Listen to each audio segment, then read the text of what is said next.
Hello, hello, hello, everybody. It is Monday. A little bit of a later stream than usual. The initial plan was to not stream, but things are in motion. And it seems like a pretty dramatic part of the story, and I figured it'd be fun to have that on stream as like my live reaction to it. So. But hello! It's a lovely Monday evening, I can speak. It's drizzling outside. You can smell the wet dust. The air conditioner, the fan is running rather, windows open. It's a nice, cool temperature. It feels real nice. I've had a few cough drops. Be aware that I did stream for 15 hours on Saturday, so, I'm still recovering. There's a lot of voices, and a lot of screaming. But hello, Shiny, Schizius, Suya, Dutchling, Shiro, Drainar, Lauren. Welcome on in, everyone. Excusi. And, no, what? What do you, no. What? Why would you say that? Enjoy your lurk show. So we're not going to waste too much time. But I figured I'd yap a little bit. I'm feeling a lot better than I did last week. Pain is mostly gone. It's still there when I move in specific ways. It's mildly there when I breathe deeply. But, I think another couple of days and I'll be mostly recovered from falling in the shower, so. Hello, Gravistar. Welcome on in.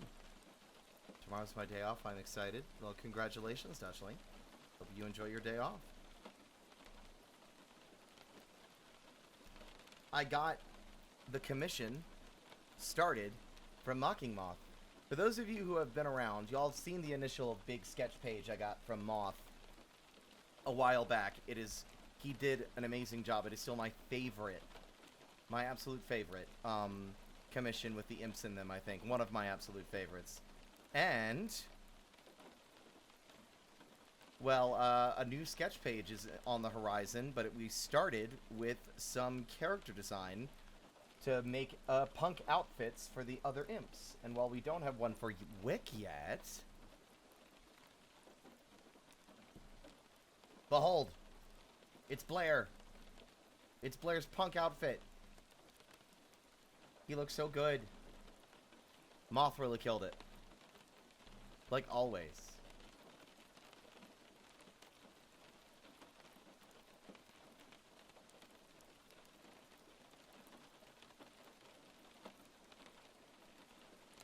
Right, it is pretty rad, isn't it? I'm super excited.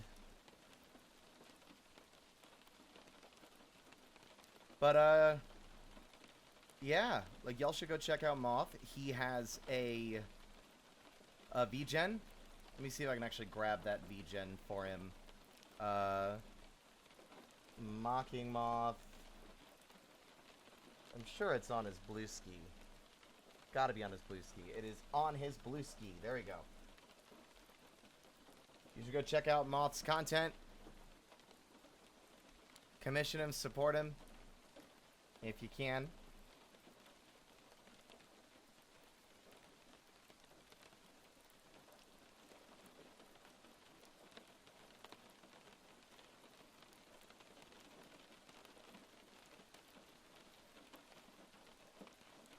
I'm a little low energy, but that should change. I don't know how many people here are Final Fantasy XIV enjoyers.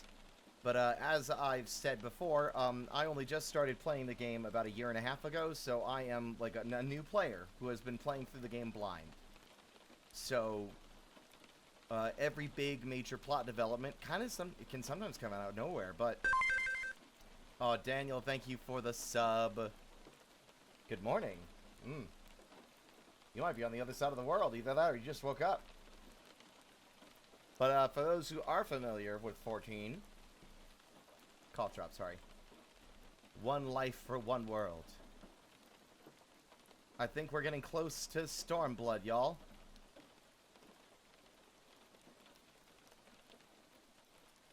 And here's where I'm going to probably get into some spoilers.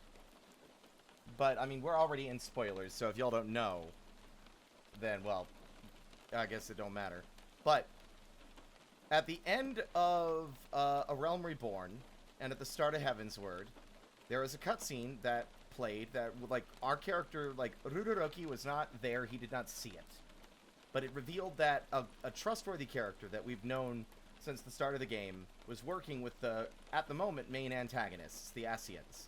And that character was Urianger, the verbose Elizin, as a part of the Scions of the Seventh Dawn.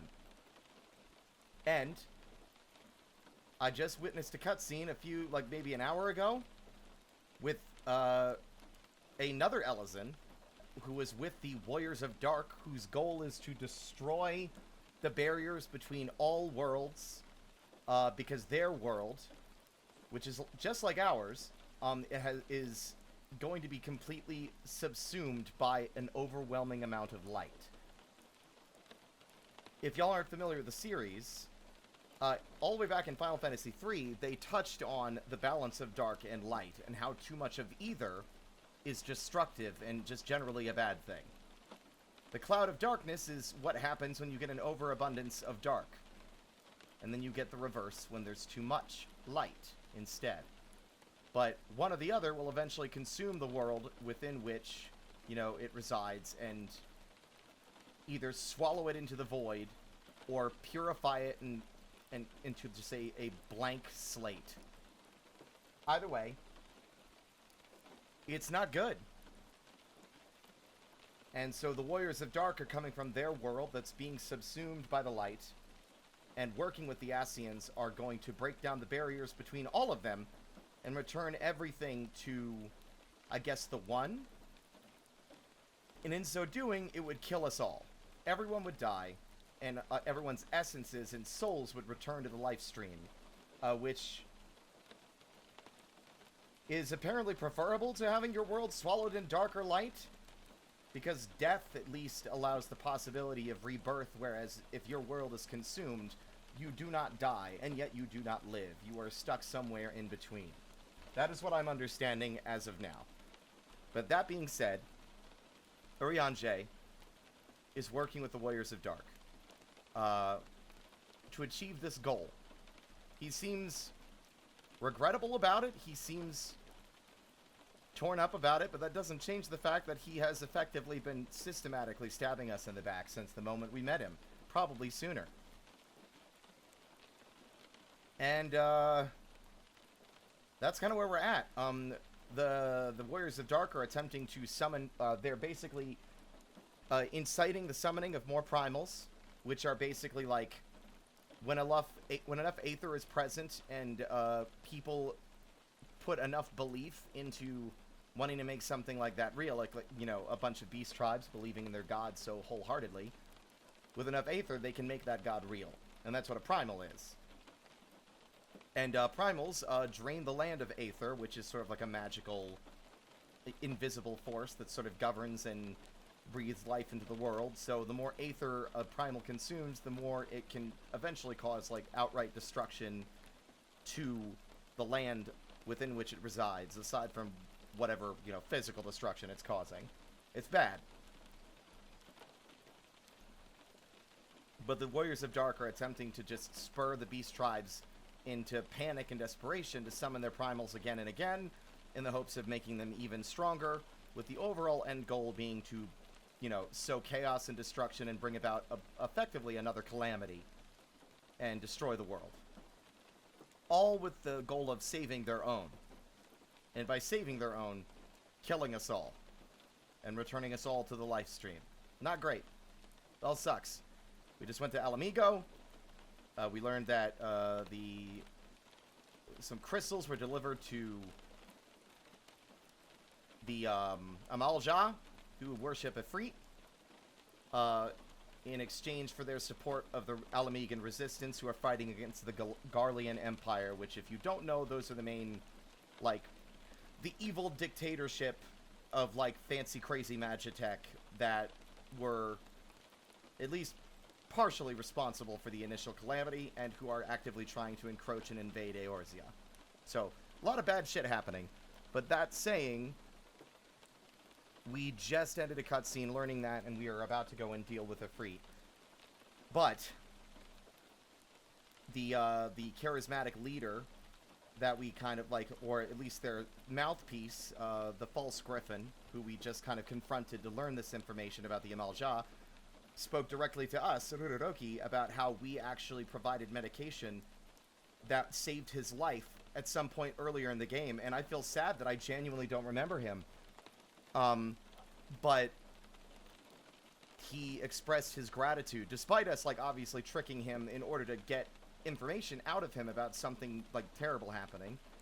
He expressed gratitude towards Todoroki for proving that, you know, even one strong man can make the difference and, you know, make a positive change. So, Roki's dealing with some shit emotionally, right? A lot of stuff is happening. A lot of stuff's coming to a head. We just got out of dealing with Needhog. And now this. Nothing like laying on the guilt. It's like, I'm actively trying to stop what you're doing and disagree with your methods, and yet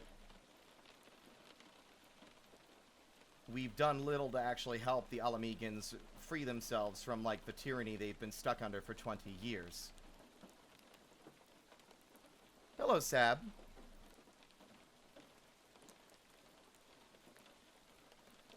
Only the end part of the VOD is up on YouTube. I will look into it. It seems like it didn't export the whole thing. It should be 15 hours, but I'm guessing it didn't export it correctly.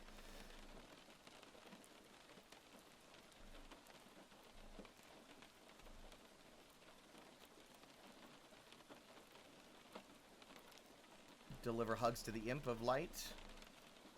I'll take head pats. But yeah, we're about to get into it.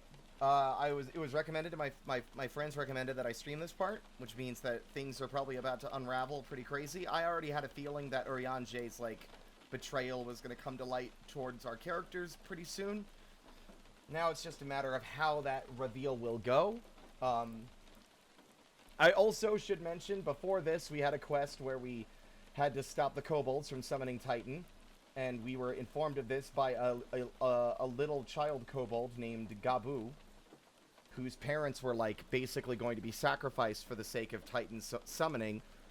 And so we went in to try and stop it, only to find that his parents were already dead and that there was nothing we could have done. And in the kid's despair, in wanting his parents back, he himself ended up summoning Titan. And that was some pretty grim shit. And this game's had a lot of grim shit, let's be real. Lest we forget the slaughter at the Waking Sands. But I was told that hard Titan isn't all that much different than regular Titan, so with a bit of help from a funny TV man, we kicked the shit out of fucking Titan pretty quickly. As in, I stood on the sideline, gave him every buff, and he killed it unsynced. I described it to Alphino that a spaceman fell from orbit, left a crater in his wake, and then kicked Titan in the shin once, and he exploded. But, either way, we left the child with, fuck, I don't remember the name of the faction in there. It's not the Yellow Jackets, it's the red ones. In any case,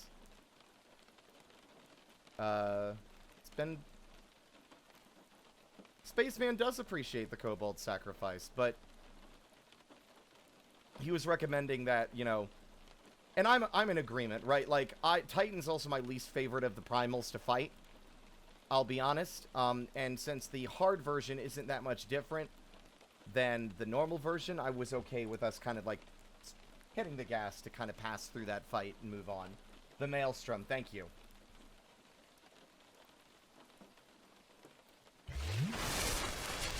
I will drink some Wawa, thank you.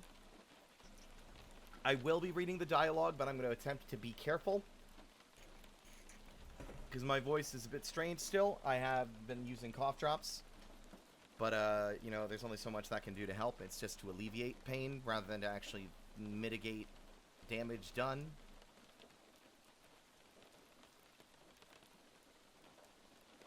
I'm gonna lurk now to avoid spoilers. Hope you have fun. Thank you, Drainar. Let's get to it.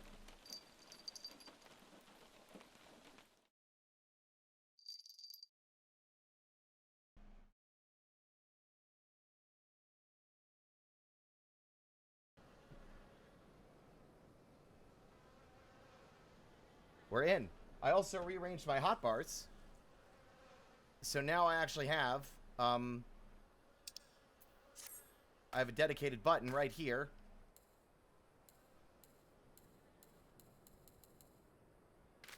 That toggles my fucking hat on and off. There's a macro for that, baby.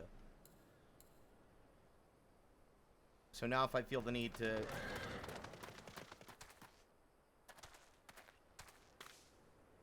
Yeah, bunny mask. That's my look. I guess I could show you guys my, like, adventure plate and everything I made today. So that's I'm finally learning I can actually do more than what I was doing with this. I made it look a little fancier.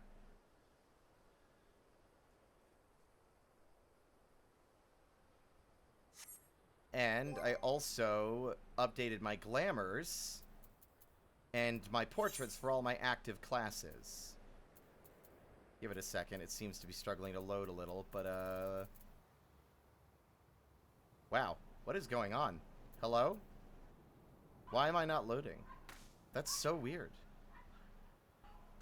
Sorry, everyone. My neighbor hates everyone except herself and thinks she's the center of the universe, so she has to let her little yapping devils outside at the slightest provocation to harass everyone that ever existed in a fucking 100 square radius around their fucking home.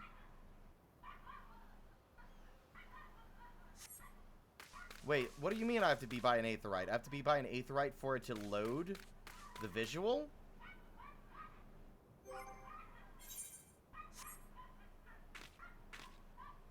Wow, they're very loud. Y'all can hear those, can't you?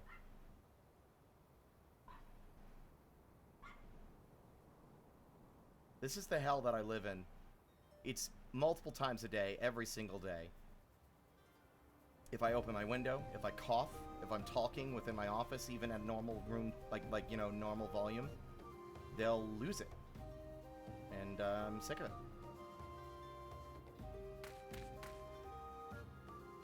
Wait, so you're telling me the portraits won't load unless I'm in an aetheryte plaza? Is that true? That's so weird. That makes no sense to me. Why would that be tied to, like, the aetheryte?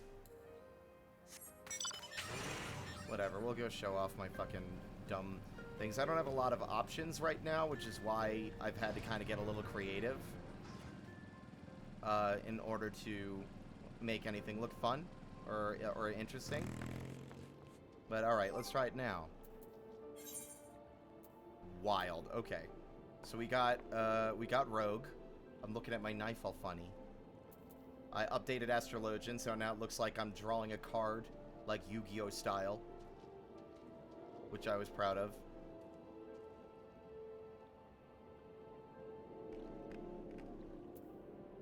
Got Black Mage, looking edgy, like always.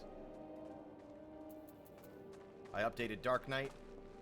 The original gag I had with Dark Knight was that the sword I was wielding was so big it covered half my face. But now that I'm using the scythe as a glamour, it doesn't really work anymore. Got Machinist pointing his gun. I've got Red Mage, which I just thought I wanted to do something a little goofier with that one. I wanted to make it look more like he was pressing his hands against the edge of the plate, like, I can't get out, I'm trapped in here.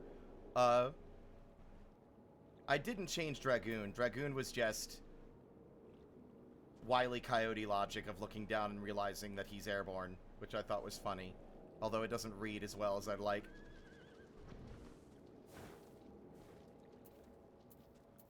Same as it ever was for Blue Mage, which is the same as it was before. All these other ones I don't use. And Summoner has been untouched, but yeah. Oh yeah, I guess there's the Gunbreaker one, but I didn't really do much with that.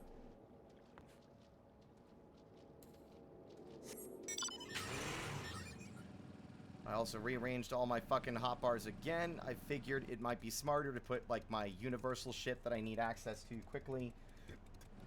That's, you know, out of combat on these. And then I have limit break there, so that will show up for every class no matter what. So no matter what class I show, limit break will always be there waiting for me. Also, I guess I didn't really show off my fit now, did I? We've got Rogue now. We've got... It's way too dark in here, isn't it? Yeah, this has become a fashion show. Why stand in the dark cave when you can stand out in the hot sun for everyone to see your cool fit while you suffer a heat stroke? There we go. Then, I think I also slightly updated Dark Knight. I updated Dark Knight so they would actually have the bunny hat, and I made the eyes, like, magenta, which I think fits the Dark Knight vibe the best. I also got Dragoon now. I made his eyes blue for the, you know, the Azure Dragoon, even though I barely play Dragoon. And Machinist didn't really have anything. I just slightly washed out the colors for the Red Mage, because Machinist and Red Mage are my most used. So Red Mage is more colorful. And Black Mage looks the same as always. And I updated my hotbar. I guess there was a new emote that I unlocked, which is cool. It's kind of like Victory. It's battle, but it's like a different pose for every class, I suppose. And I added a few more emotes that I've owned but didn't have on my fucking quick wheel.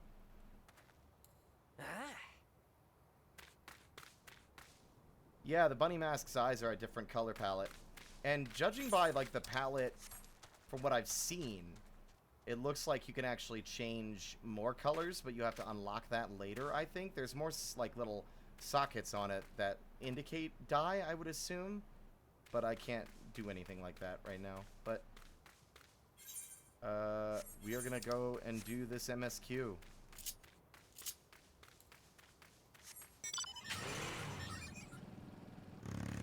I'm going to be doing this with a Red Mage. I'm assuming I'm going to be fighting a Freet, but we'll see. It might do something else, because something I failed to mention, by the way. The conversation that Urianger has with the lead Warrior of Dark involves them being frustrated that other plans have been disrupted again, and Urianger is the one who suggests killing me. If I'm understanding the dialogue, Urianger effectively suggested that the Warriors of Light, or the Warriors of Dark, just forgo with the pleasantries and all the rigmarole of, like, the primal stuff and kill us directly.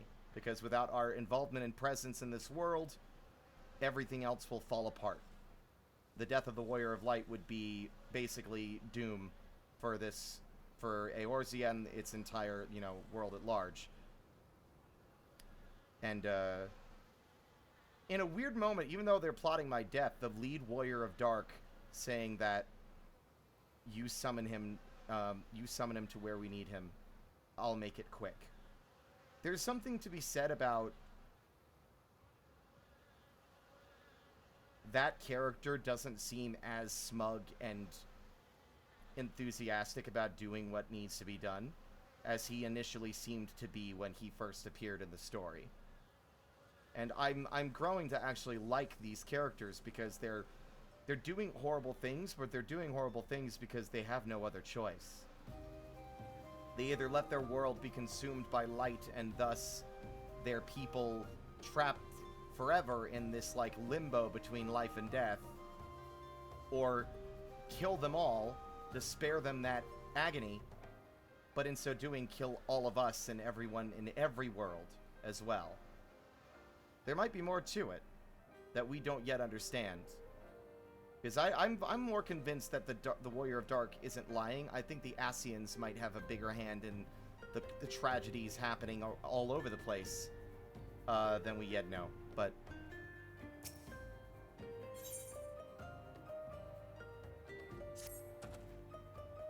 if we take the Griffin's double at his word, then the crystals are now somewhere within Zaharak, ready to be put to use by the Amal Jah.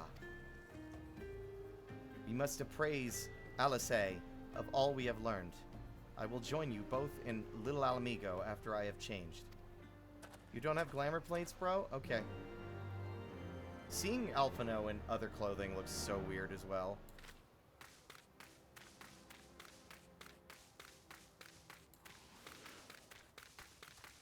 It is nice to have characters that aren't one-note.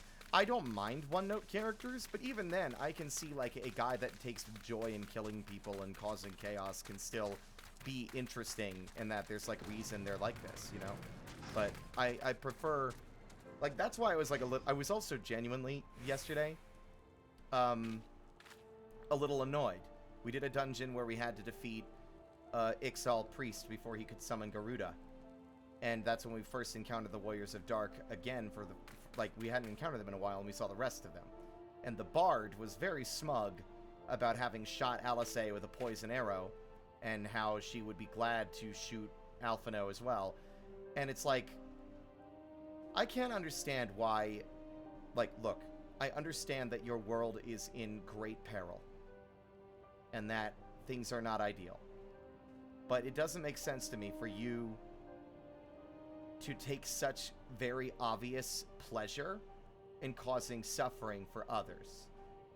You claim to care about your own world and your own people that are due to suffer a most terrible fate, and yet you take glee in causing suffering for others? For what end and why? It's hard to empathize with your plight, even if we must cross swords, if you're gonna be a fucking dick about it. You know?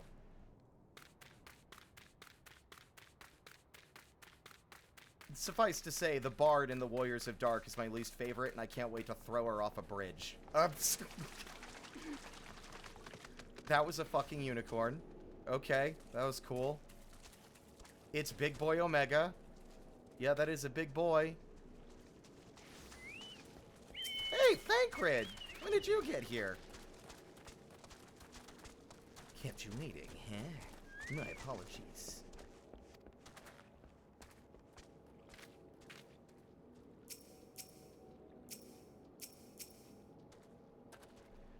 That much better.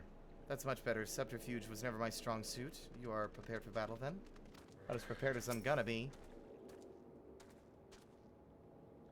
Thancred looks dope as hell, yeah.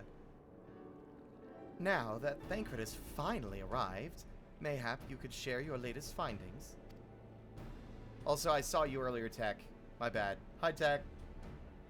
You mean to tell me that while we were worrying ourselves sick, Ida and Papalimo... I forgot to... I feel so bad. I was so thrilled. Ida and Papalimo are back. They showed up in such an unceremonious fashion, but it's the first time we've seen them since everything that happened pre-Heavensward. They're back. I miss them. I was very, very happy to see them. Ida and Papalimo were here all along? Well, Ishtola will be relieved. And also angry. Mainly angry, I should think. As for the crystals, what choice do we have? We cannot very well leave them in the hands of the Amal Jah. For all we know, they could be preparing to summon Ifrit, even as we speak. We must make for Zaharak, without delay. Agreed. If there is naught else to discuss, let us depart at once. Let's go. Is it assassination time? And so they go forth, in accordance with the Griffin's plan. You bastard. I trusted you. I liked you. The players gather to assume their marks on a stage wreathed in flame. Ere long, the curtain shall rise, and the drama of which I am author, gods forgive me, shall at last be performed. Naught else remaineth, save to stand at the ready and pray that the chance is seized. or never shall we know its like again. For you to knowingly send me to my death with a false smile on your face, no matter how bad it makes you feel. Wretched. Oh god, it's an instance. Alright, I'm gonna blow it like 500 times. All seems calm here. Is it possible we've been deceived? I believe that is indeed probably the case. You'd think there would be more obvious signs that something was afoot. But if anything, the place seems quieter than I remember it. I have a bad feeling about this. I confess I expected a warmer greeting, but we must not jump to conclusions, not until we have braved the bowl of embers. The bowl of embers. Whatever.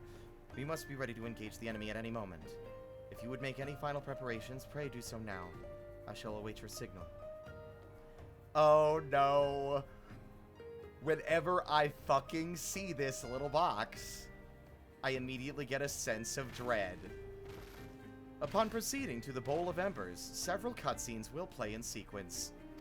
It is recommended that you set aside sufficient time to view these scenes in their entirety. Oh boy, let me close my window. Oh god.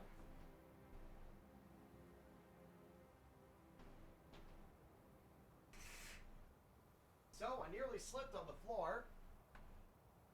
And as I did, I strained my finger a bit. And honestly, that pain hurts more than the back pain at this point. And it still hurts after having slammed it into a wall like fucking 3 weeks ago. Okay. I'm wondering if I should do this as Machinist, although I haven't played Machinist in some time. Let me see. We're a sufficient level. Machinist is pretty straightforward. I say we do it as Machinist.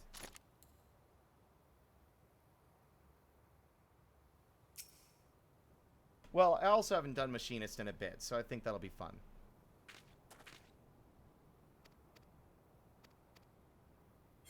Okay. Here we go.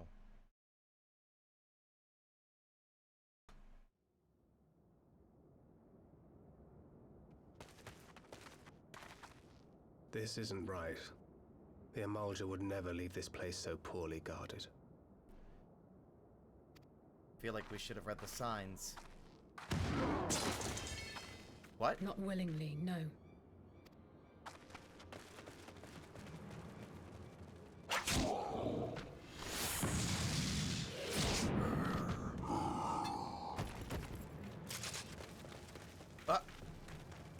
Well. The saviors of Eorzea. Slow as ever. What is your deal? By the 12. Will you never learn? You know, you're right. Mayhap it is time for a change of tack. Killing primals, tormenting beastmen, hastening the birth of a new god. It's all a bit much, isn't it? And frankly, we don't have the leisure to do it. But killing the warrior of light, on the other hand, that would soon plunge Eorzea into chaos.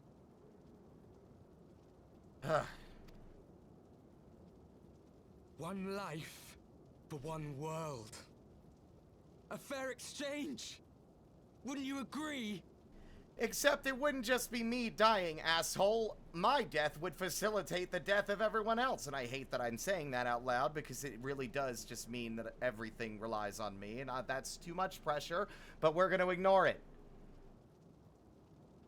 There is a Dark Ruderoki. Yeah, he lives inside me. That's what I learned in the level 50 Dark Knight quest. Anyway.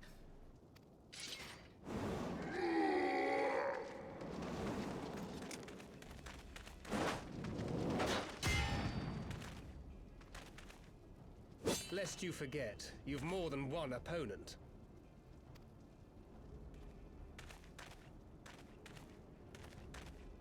I don't like y'all's attitudes.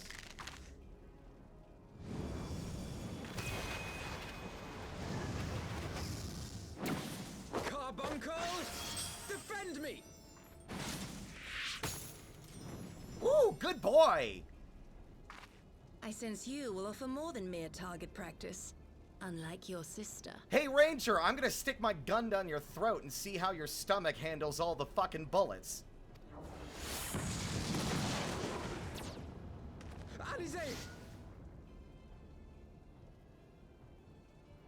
Piece of shit. I understand that your situation is bleak and dire, but Did I not tell you, Alphino? I am not the girl I once was. She about to pop off? My brother was always the clever one, while my talents lay elsewhere. What? Okay, what's her class, though? Oh, okay. I guess it makes sense that it's the same. Wait. Is she, like, just summoner? Whoa! Yo, what? Hell yeah! That rocks!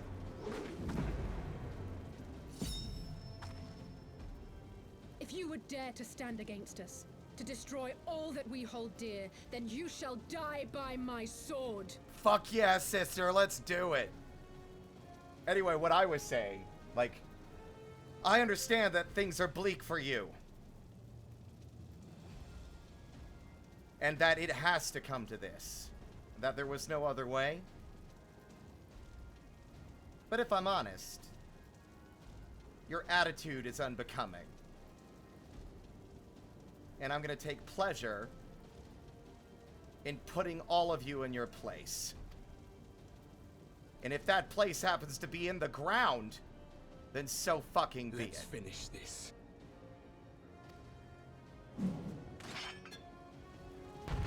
Oh boy. Time for me to, like, that cool speech to be to result in immediate failure because I'm bad at video game. These are always so much harder than the actual dungeons because you have to rely on the NPCs.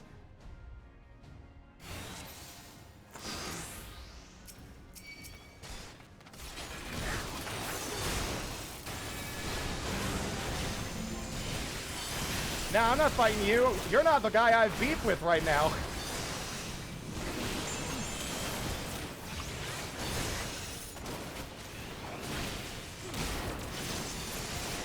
Good, she's down. All right, now I'll deal with you. You shall fall soon enough.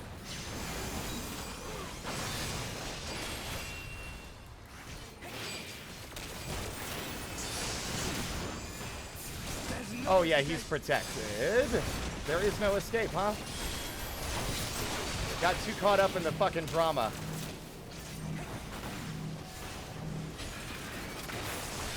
Why am I still targeting him? Also, ow.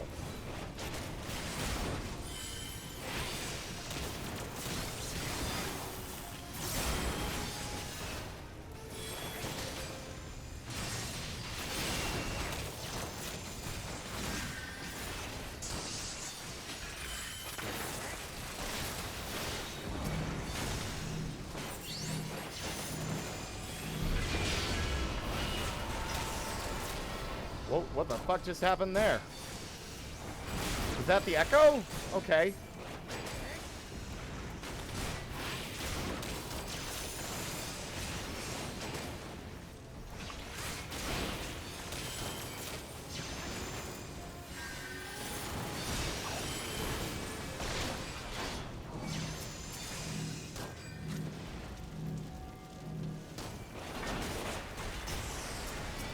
Okay, this is a fucking pain in my ass.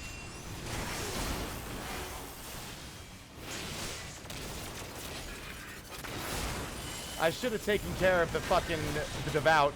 That's on me. You gotta deal with the healer first and foremost, otherwise they'll bring everyone back again and again. Undoing all your hard work.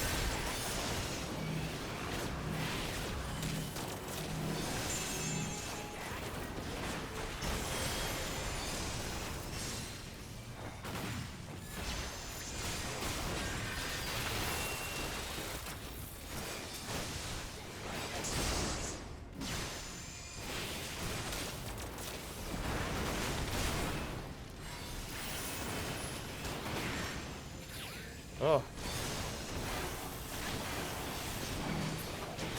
All right.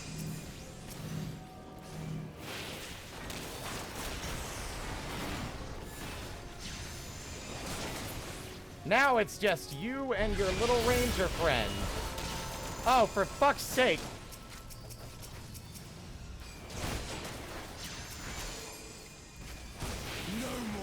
I didn't see the free res. I was so focused on, like, just... Whoa! Uh-oh. Oh, wait, so we're not allowed to win, huh? A lot of effort for nothing.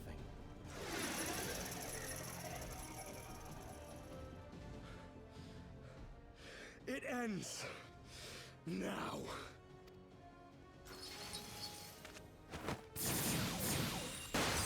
What? Wait, what? What do you mean? I'm confused. I'm confused because I thought your goal was to kill me. You snake! You would betray us as well? He that holdeth fast unto his convictions shall never count betrayal amongst his crimes, though all the world may call him villain. My path is unchanged, my creed sacrosanct. This I believe with all my heart. No shit. Was he playing double agent? Man, now I feel like an asshole. But say, warrior of darkness, and speak true, what dost thou believe?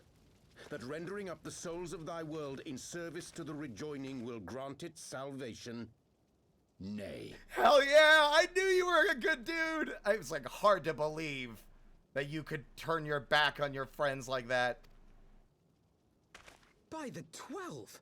Oriange! My boy.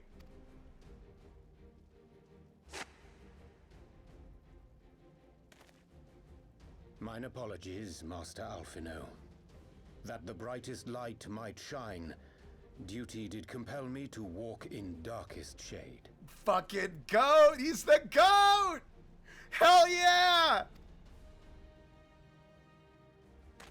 Oh, thank God. Fool, I was almost willing to believe you had turned against us. Me and Alice were of one mind. I knew she was onto something. I expect a full explanation when this is over. For now, may I assume you have turned your cloak for the last time? He really is a good actor. I even believed him when it was just me watching the Thou cutscene. mayest, my lady. Ah.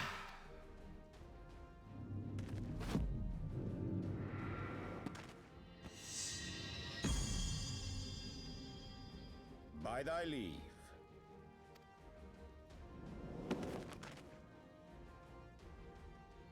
Even odds, then. No matter. We'll crush the lot of you in one fell swoop! Uh-huh.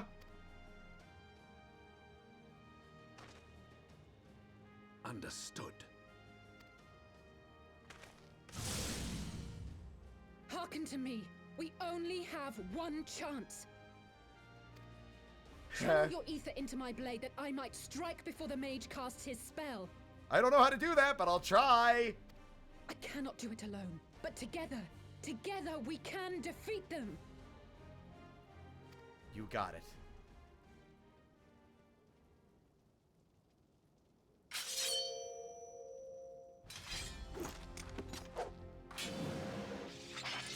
All right, new goal, protect Alice. Get ready, they come.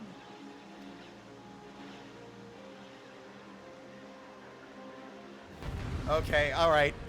It's always these ones that have such high stakes with little room for error. Channel Aether into the blade. How do I do that? Oh, okay. Do I stand here? Oh,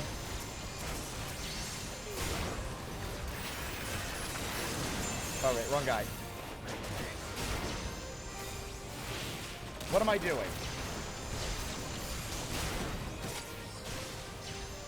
I don't know what I'm doing! You can't do all this dramatic shit and not, like, explain to me what I'm doing. Okay.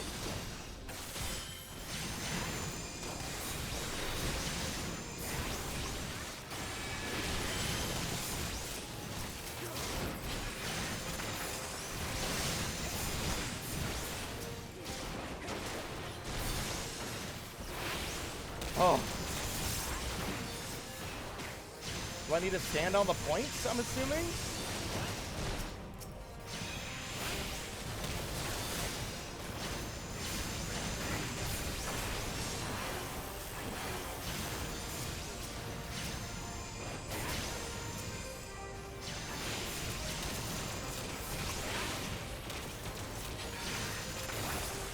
I don't know what I'm doing. Chat, this is not a joke.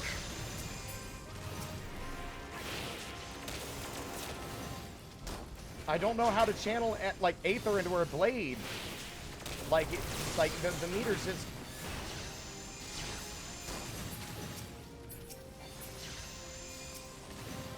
Okay.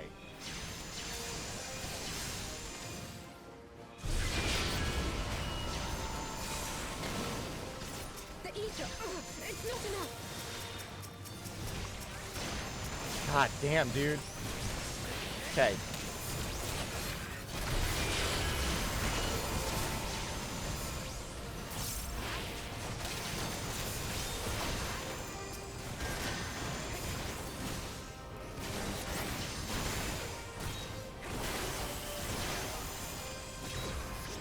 Uh-oh.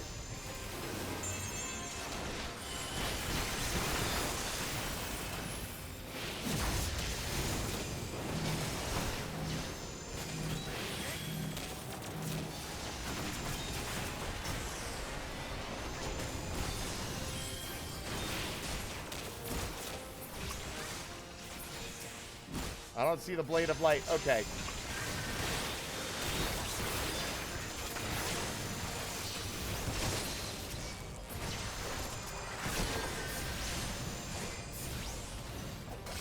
Okay. I can feel it. Just a little more.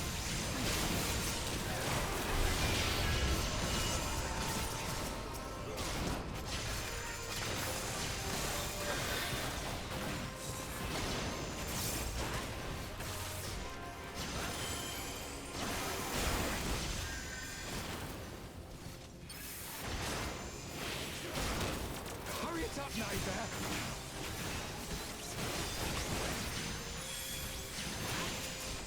Fucking hell. Crush you! Oh, Jesus.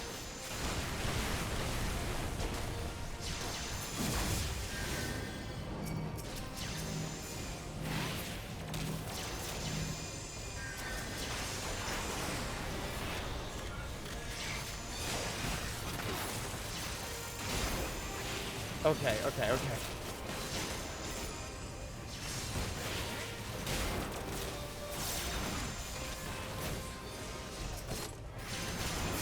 Yeah, I'm not gonna be able to do this.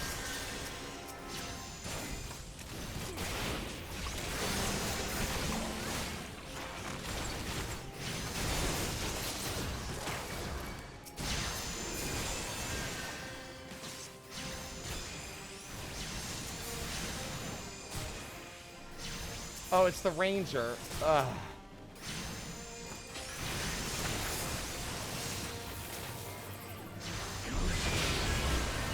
Oh, damn it! What order am I supposed to do this in?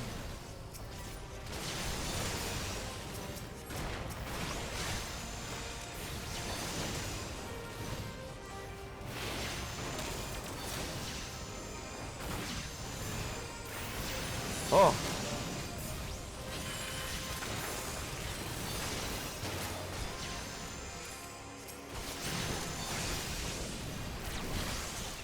We got it. We got it. Tis done. With this blade, I banish the darkness.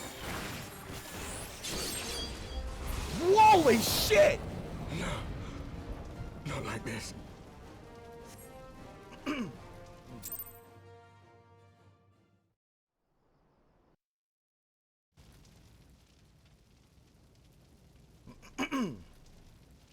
Now, can we have a reasonable discussion about how we could possibly help you save your world that doesn't involve killing everyone I've ever loved?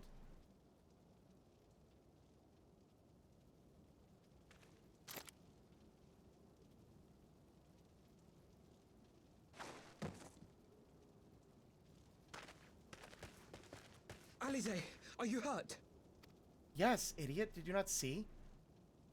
A touch dizzy, but otherwise fine.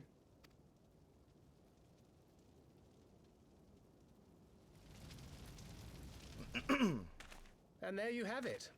Our friend is too stubborn to die. Now that is 100% accurate. I got too much shit to do, man. Death can wait. We are far from finished.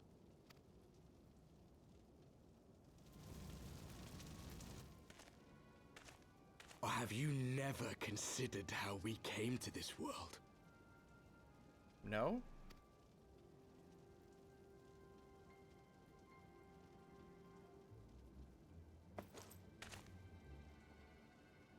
Crystals?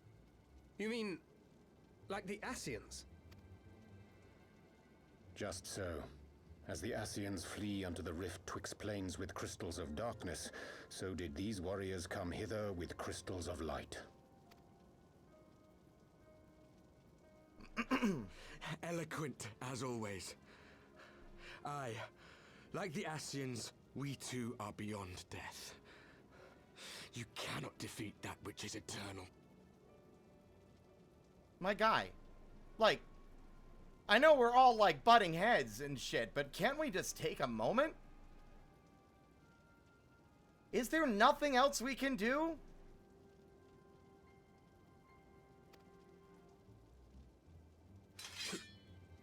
Wait!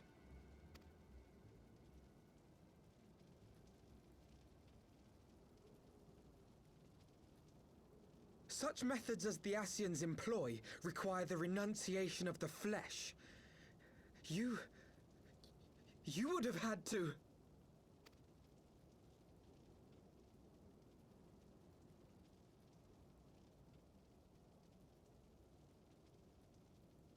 At long last you see.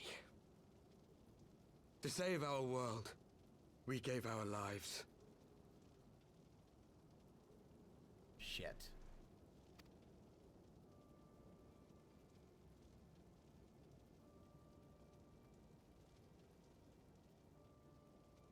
We were just adventurers trying to make our way. An odd job here, a favor there. We never aspired to be warriors of light. But word of our deeds spread, and soon people were calling us heroes. They placed their hopes and dreams on our shoulders, and bid us fight for all that was good and right.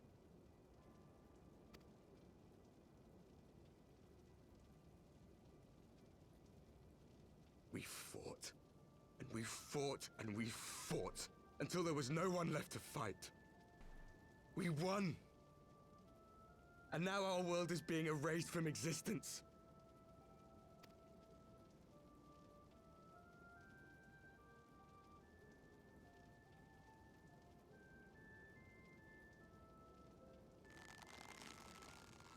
We did everything right. Everything that was asked of us, and still it came to this. You of all people should understand. We cannot, we will not falter. We brought our world to the brink of destruction, and now we must save it. Then let us help you. I refuse to believe that the only course of action is the one that you're taking.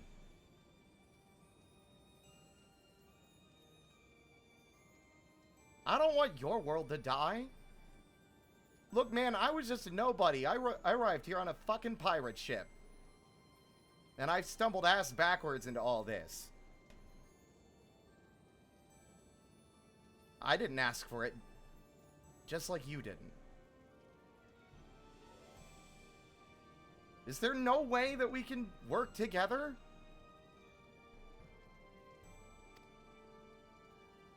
Like at all?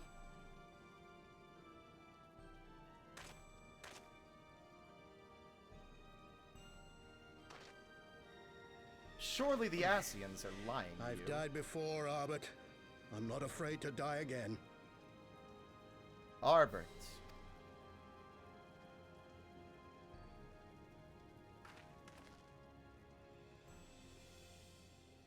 We have to fuck it. Can we be reasonable, please? No matter how many times we fall, we must rise and carry on the fight for those we left behind.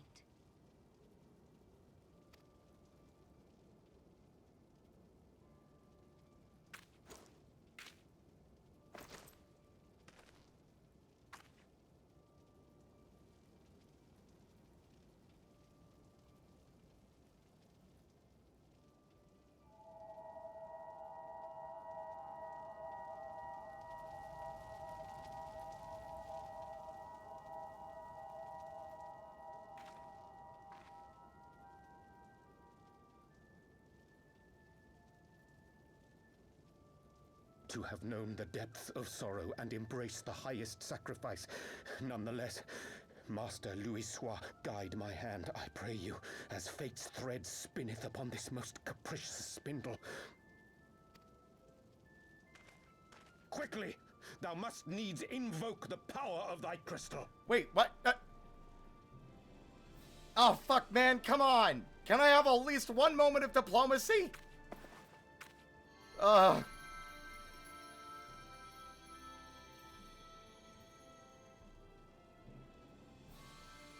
Maybe this is a good thing. I don't know.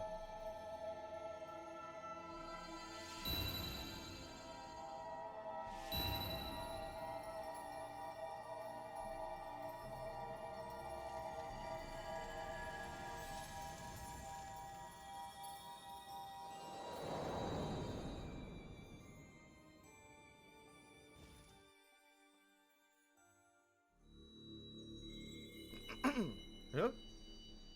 Oh, we're all in here now. Mom's gonna have a big stern talking with all of us. What is this place? Such pain. Such sorrow. Oh, my dear children. I was joking, but that's exactly what's happening. It can't be. Mother Heidelin, hearken unto your children's plea. From two worlds do we gather, and from two worlds do we offer a bounty of light. In this desperate hour we do beseech your intercession. We beg an audience with the word of the mother, with your chosen Minfilia. My girl!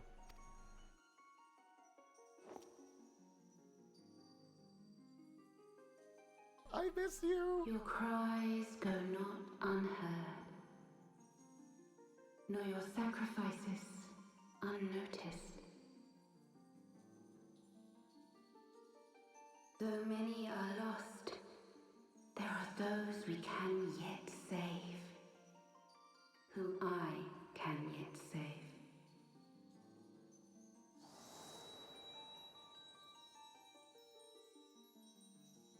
I'm really sad that Minfilia was reduced to Aether.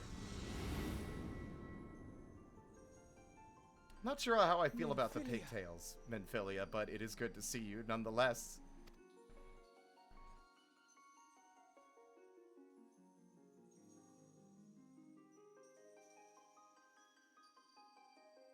Blessed children of the first, the light of your world hath grown blinding in its radiance, but it is not yet absolute. I will hie me to your world, and there take unto myself the light which riseth even now to drown it, as darkness once did drown another. I love what, if I'm picking up what's going on here, Urianger played the fucking long con, not to just save our world, but to save theirs. Urianger's the fucking goat, dude. If I'm reading into it right, that fucking rules. I owe him an apology. I was deeply hurt by seeing him working with the enemy, knowing he was doing it for a good reason. Fuck yeah, dude. Now you deign to answer our prayers? I will suffer this farce no longer! Bro!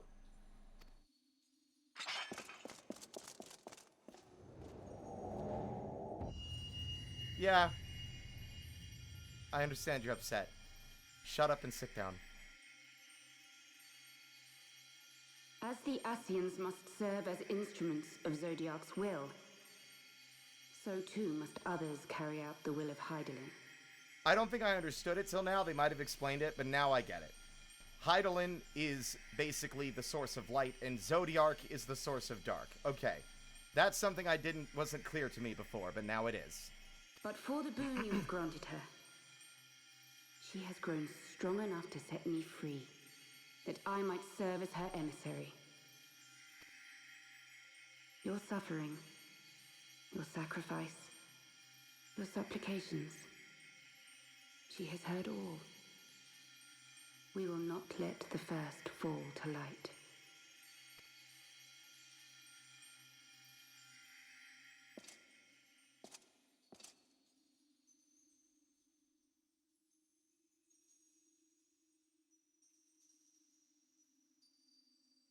Thank you, Urianger, for bringing everyone here. It fills my heart with joy to look upon the faces of my friends. She once does more. remember us! I thought she was just like a hollow vessel for Hydaelyn now. Yay! I miss you. In taking you unto her bosom, I knew that Hydaelyn had bequeathed to you a sliver of her grace, granting you strength long sought. And in treating with the Ascians, I learnt of a star like unto our own, a doomed world of fallen heroes, in whom I glimpsed ourselves, the first. Full long did I search for a means to save this world, concluding at the last that the answer lay in the power of blessed crystals. And thus did I labor to set light against dark. Fucking 4D chess maneuvers over here. Yet I knew from the beginning that this salvation would not come without sacrifice. For the instrument of the first's deliverance would of necessity be required to journey thither, there to remain, mayhap forever. You orchestrated all of this, not to save her, but to send her away.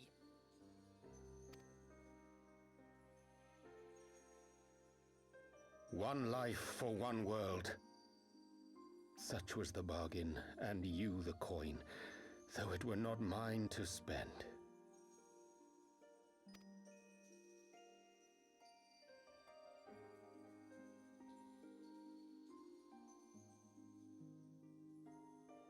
Have we not walked together in the light of the crystal, and at her bidding borne witness to the joys and sorrows of this land?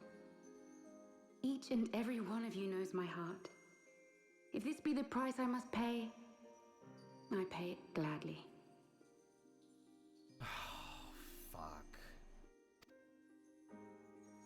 You would go alone then? My dearest Thancred, you who have ever watched over me, I am truly grateful for all you have done on my behalf, as would my father be. Your kindness, your compassion, your love. These are your gifts to me, and our gifts to them, forming a bond which transcends time and space.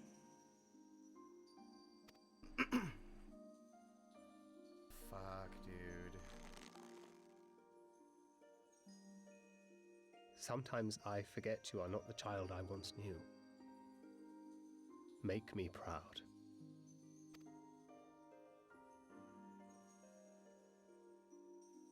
Long have I watched you from Hydaelyn's side, watched as you nurtured and kept safe the light of the dawn.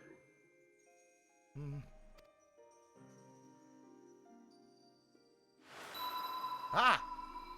The dark recesses of the world hide untold secrets and dangers. Thus do I entrust to you, Tupsimati.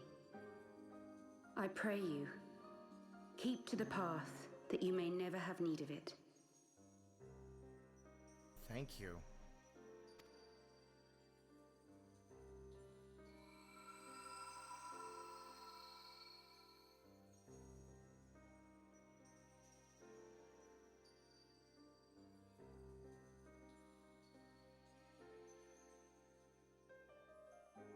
would seem the power of our crystals is all but spent.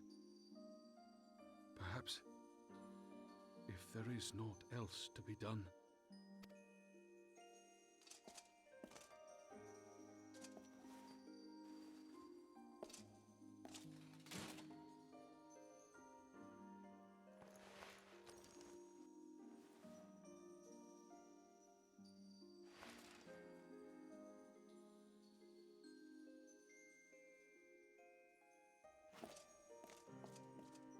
Hear me, servant of Hydaelyn.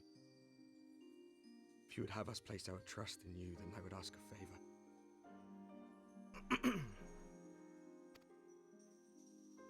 Take us with you. Take us home.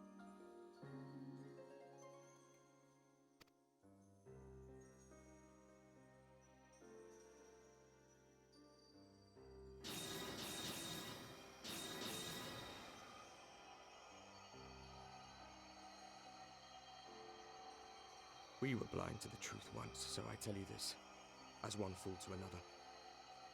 Light, dark, it doesn't matter. What matters is how you choose to use them. We made our choice and you see what came of it, so please, forge a different path. Seize a better fate.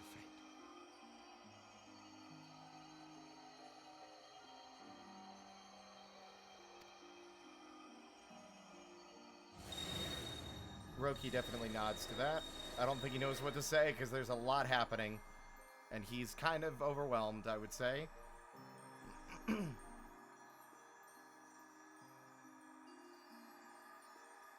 a strange feeling. So many times have I watched you depart, my heart filled with worry.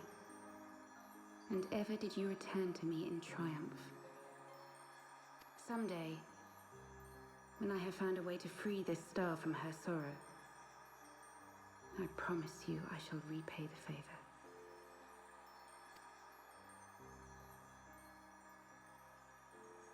See you around, sister. Goodbye.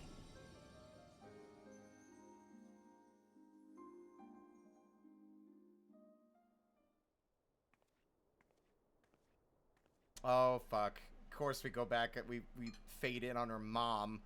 Ugh.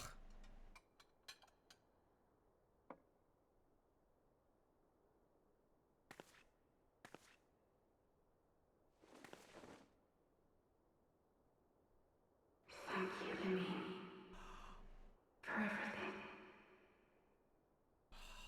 Fuck.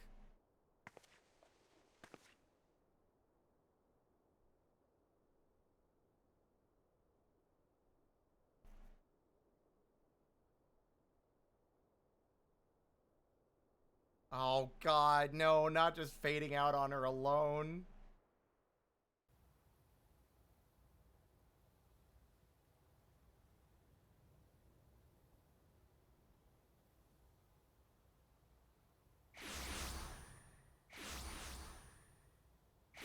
Ah! Oh, it's warmer than I remember.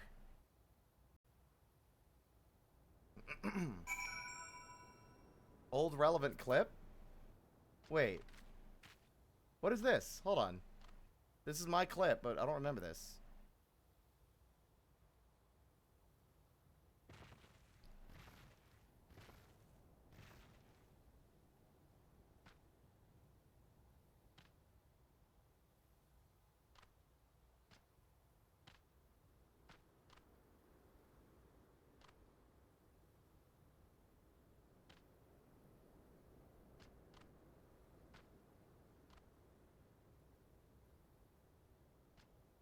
Yep.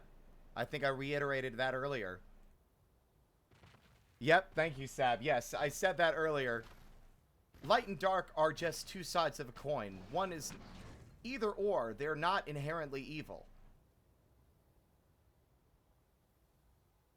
But too much of one or the other will result in just as much suffering.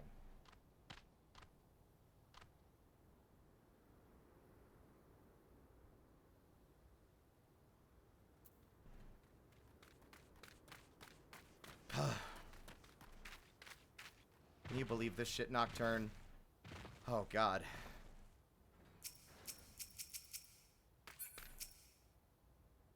Though things did not unfold as, perhaps...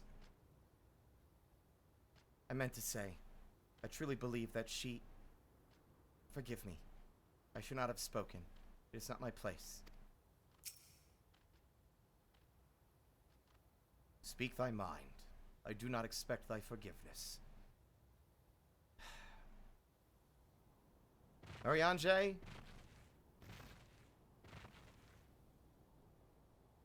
My forgiveness is extremely easy to give. If you hadn't done what you did, things would have turned out very different. Thank you.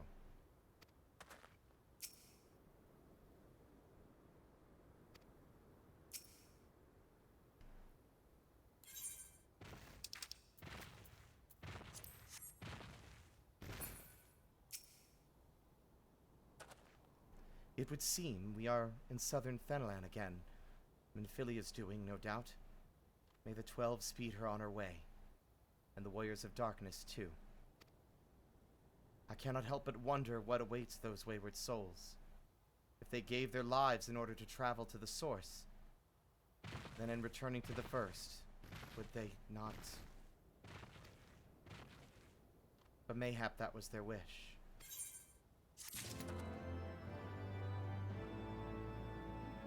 I'm putting the mask back on.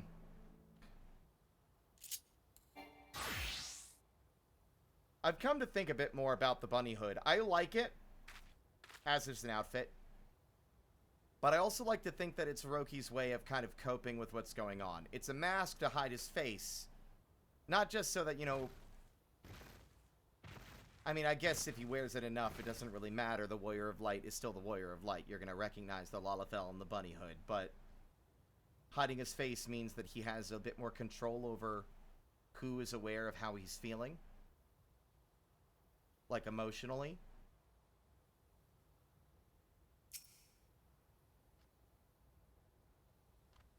Maybe it's a coping mechanism. Maybe it's something else.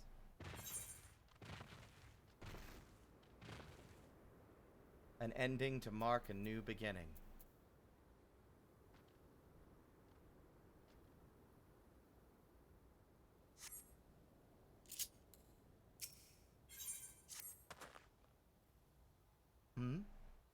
Forgive me.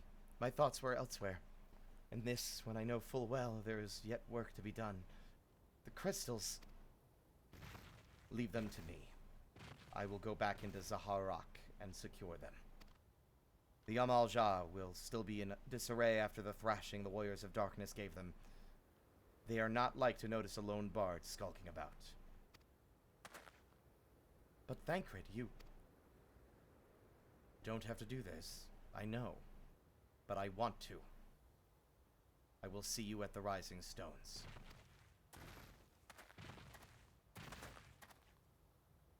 I should go and find Ida and Papalimo. They must have finished searching the mask's camp by now. Not that it matters anymore.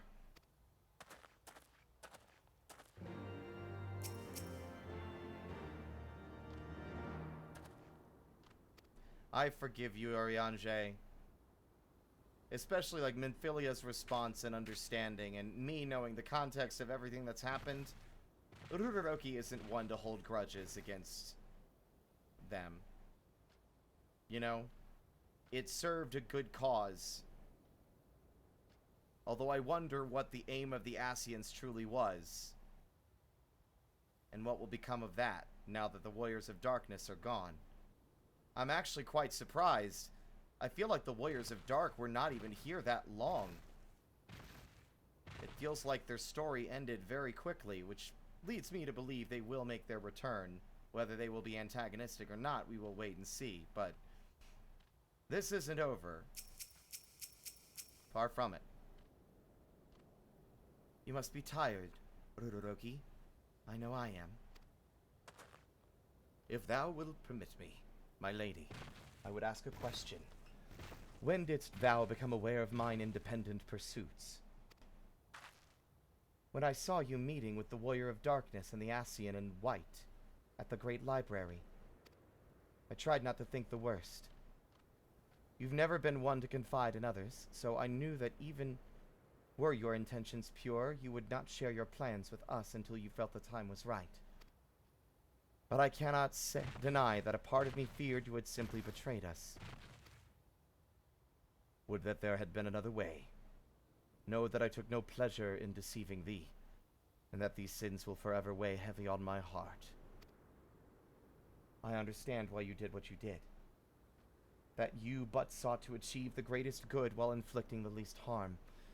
Not many would have the courage to make that choice. But even knowing what came of your actions, I find that I cannot condone them. I'm sorry. Ruroki, forgive me, but I believe the events of the day have taken their toll on me. I should like to rest for a while. If thou wilt grant me leave, I would gladly escort thee unto a refuge of thine own choosing. Once my lady hath regained her strength, we shall join thee at the Rising Stones. Until then, warrior of light. I think that's interesting. Knowing what we know, and what Ruroki knows, I fully believe he would forgive Urianger. He would probably be wary of him, of course. Anyone who's willing to do that kind of lying that much behind one's back is still one to be, I would say, leery about, regardless of intent. But Roki, like, it all turned out as good as it could have, even if harm was done along the way. If anything, I feel like Roki's a little relieved that for once someone else had to make the difficult choice and not him.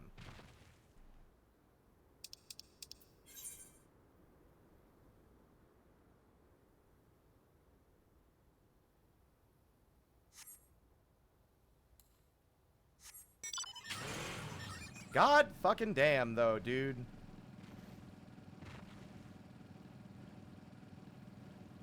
This game's good. The writing is so good.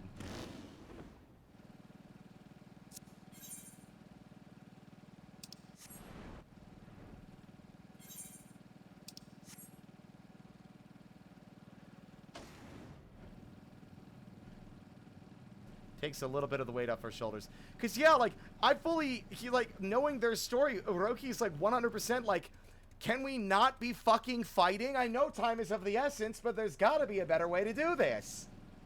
Like, we shouldn't, and it's not even, like, for self-preservation reasons. I think he fully empathizes.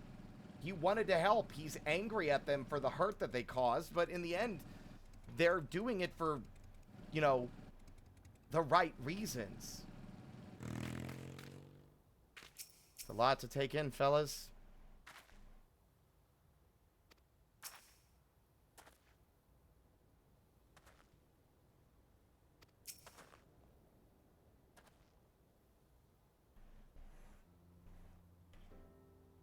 Well met, Ruroki. Alphino said you would be joining us. 'Twould seem the Griffin's double was telling the truth, insofar as we found nothing resembling a sizable cache of crystals in the Mask's camp. Did you perchance find one in Zaharak? Oh, where do I even fucking begin, Pabolimo? Perhaps you should sit down. Actually,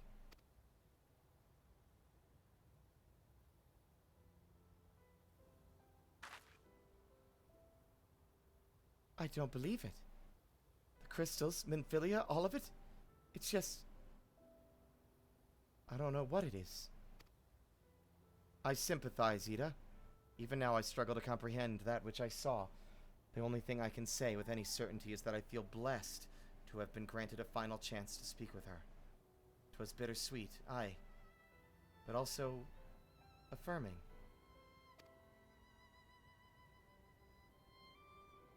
Alphino, I believe it is past time Ida and I rejoined the Scions. We have been away for far too long. Though I am loath to leave the Griffin to his own devices, I feel our investigation would benefit from your more dispassionate perspectives. And I hope that we might, in turn, offer our own opinions on the many challenges that you have faced in our absence. Gods, it's been absolutely ages, hasn't it? I can't wait to hear about everyone's adventures. Oh, Ida, it's been insane. So we completely dismantled the entirety of Ishgard's government and established a republic. I killed an angry dragon that's been waging war for the last 1,000 years. What else? What else? What else? What else? What else? What else? Oh, yeah. Also, I broke a time travel loop and traveled through a giant primal robot. That was crazy. Yeah, I fought a giant time-traveling robot. What? No, you're just making fun of us. No, really. I mean, it's still out there. You can see it. Just ask Sid. Or Wedge. Actually, maybe just ask Sid. We should be glad to recount them, and Tataru's tales may well surprise you.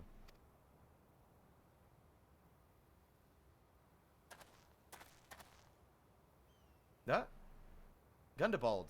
Ida. Ida, Rolgar be praised, it is you. Ida alive and standing there before me. In the flesh. I can hardly believe my eyes. Are they related? Are they related?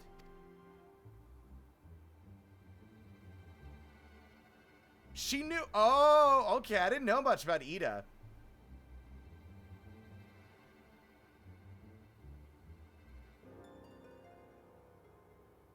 Oh, come now. Has it really been so long you don't remember me? It's Gundabald. I fought beside your father in the Revolution.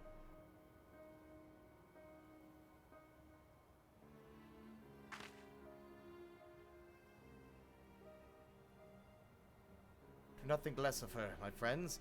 It's been 20 years since the occupation sent us our separate ways, but the resistance were always welcome in Little Alamigo. They gave us hope, and young Ida most of all. The music makes this feel like it's not as positive as it should be.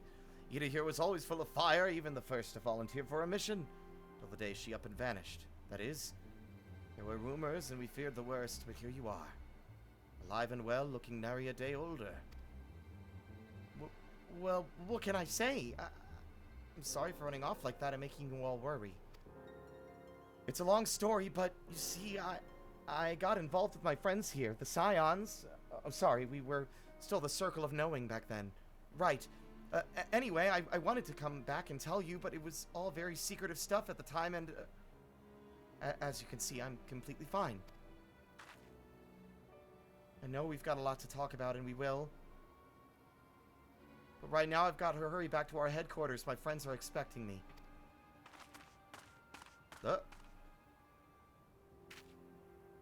Pray forgive her.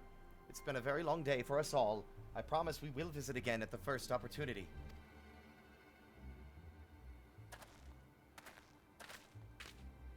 Let us return to the Rising Stones.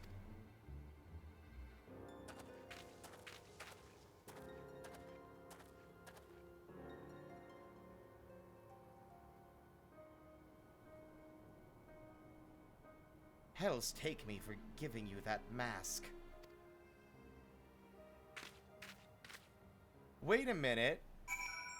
Okay, there's some more weird intrigue going on here. It's time to go back to the Waking Stones, or the Rising Stones. I've been here since, like, last I played 6 months ago. Back to Revenant's Toll.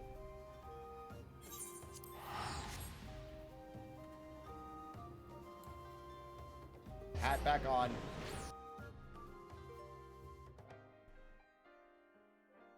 Surprised the Stola wasn't the first choice. I'll be honest.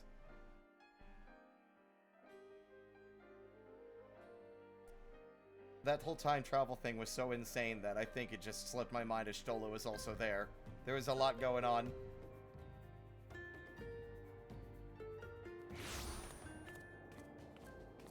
Ah, Revenant's... Hey guys, how's it going? I still don't know how to say his damn name.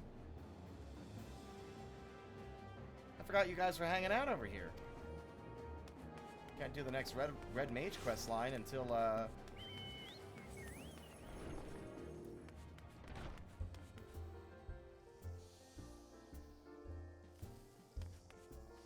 Oh.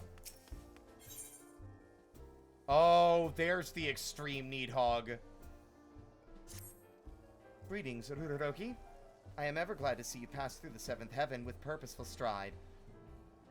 Although one of my more persistent patrons will be gladder still. I've been requested to direct you into his presence at your earliest convenience. If you've a moment to spare from saving the realm, pray rescue my establishment from the piteous mewling of a story-starved minstrel.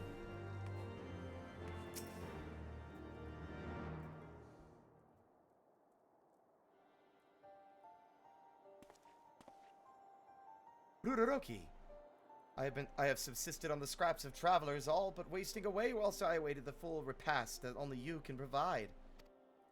They say you brought an end to 1,000 years of war, that the great worm, Needhog, shall no more darken the skies of Ishgard. But the dragon's song must have a final verse. I beg of you, feed me every morsel. I shall devour every sight, every sound, every blow that you landed upon his scaly hide.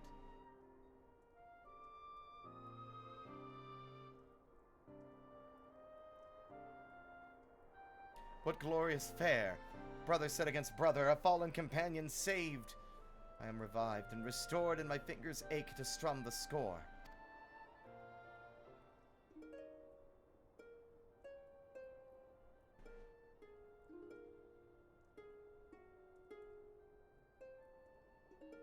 I don't know the tune by which this song should be sung.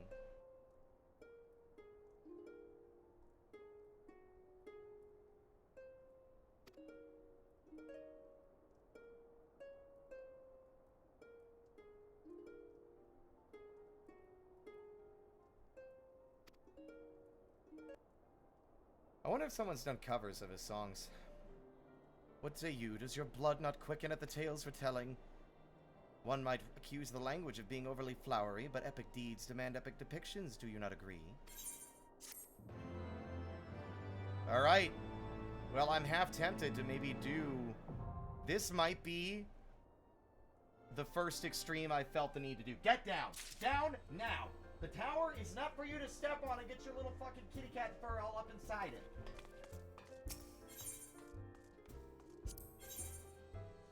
Ooh, okay, we got extremes for Alexander, too.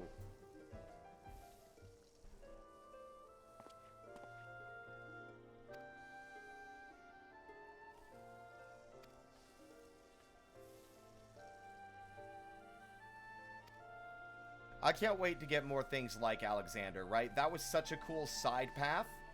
I can't wait till I unlock more shit like that.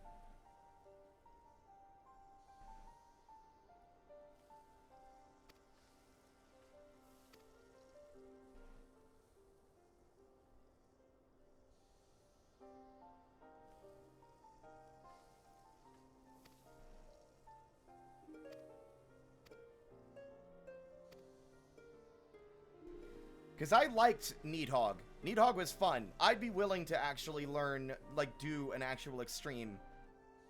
If that's the extreme we're doing.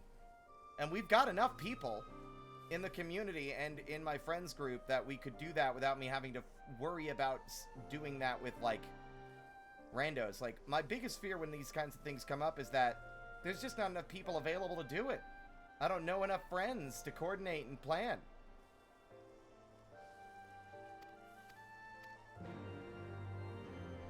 And I know you get goodies, you actually get cool goodies from doing the extremes, and I'd like to do them. Wait a minute.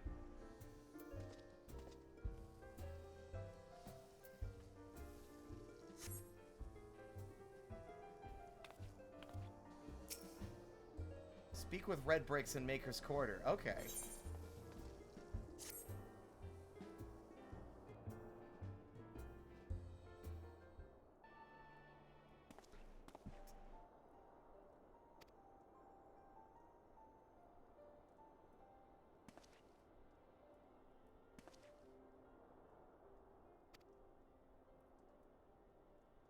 So I'm wondering if the extreme is going to be like every single one of those fights or not.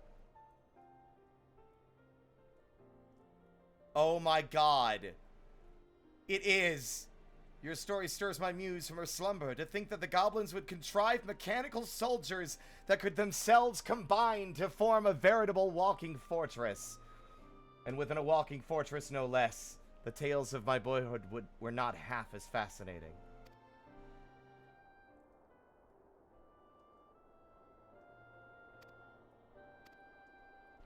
I didn't think that... I thought it would just be the final boss, but I guess it's going to be every major fight in the raid.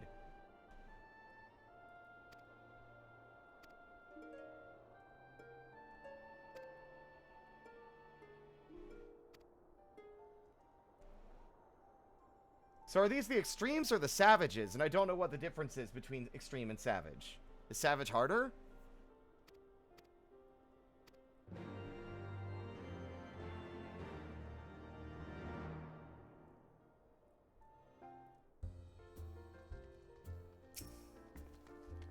Oh, look, there's a dragoon. Look at that guy. There's also that guy. Spooky Woogan! Hell yeah! Okay, trials are extremes, raids are savage. Okay. It's just a title that's delineated based on the kind of thing you're doing. Gotcha.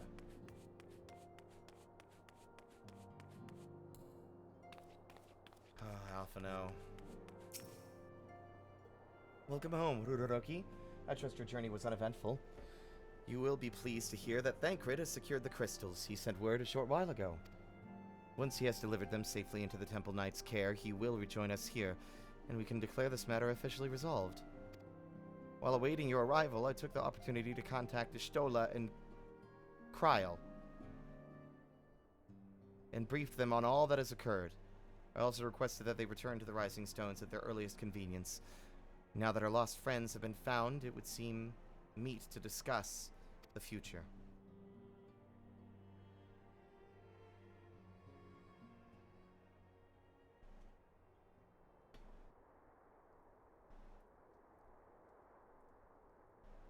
Are we going to have voice acting, or is it going to be red dialogue? Back in the solar. It's been too long since we were all together like this. Not since after Minbreda.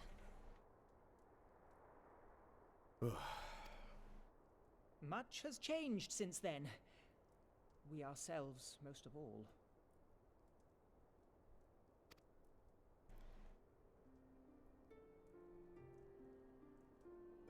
Though not all who were lost could be gathered here today, we may take comfort in the knowledge that those who are not are carrying on the fight. While I am grateful to our friends in the north for their hospitality, it isn't half good to be back. I will admit, I did like the cold. But, as Papalima rightly said, much has changed since we last stood here. The Scions of the Seventh Dawn are not as they once were, nor should we be.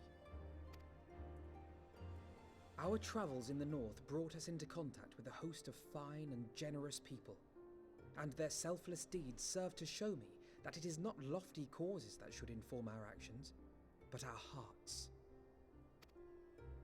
And I hope that the Scions might continue in this manner, as individuals driven by individual principles. Provided we all sincerely desire to work towards Eorzea's salvation, I believe the paths we follow to achieve it need not, and should not, be dictated by any single ideal.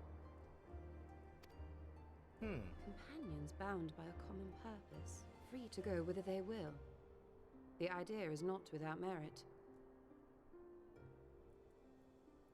It's one of your better ideas. Very well. I shall resume my research of the primals and the elder gods of Eorzea. Should anyone have need of my findings, you need only ask. It's always good to see you, Ishtola. I should be glad of your continued assistance. Well, my main purpose in coming here was to see the signs of the Seventh Dawn restored and my dear friend found. Nevertheless, having involved myself in your struggles, I feel compelled to see them through to the bitter end. For Minfilia's sake. That is, if there are no objections.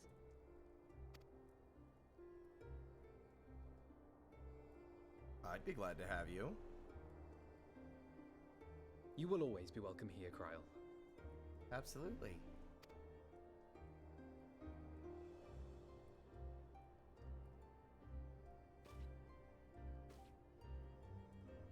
Urianger, can we trust you to carry on your investigation of the Ascians as before?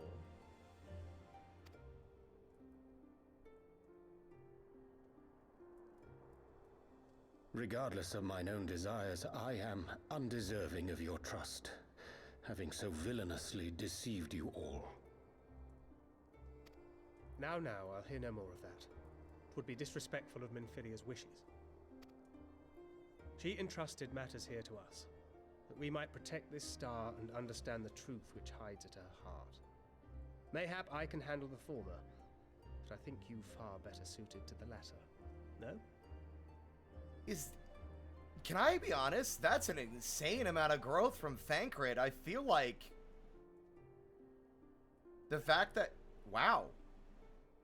Especially considering he seems like he was the most affected by what happened.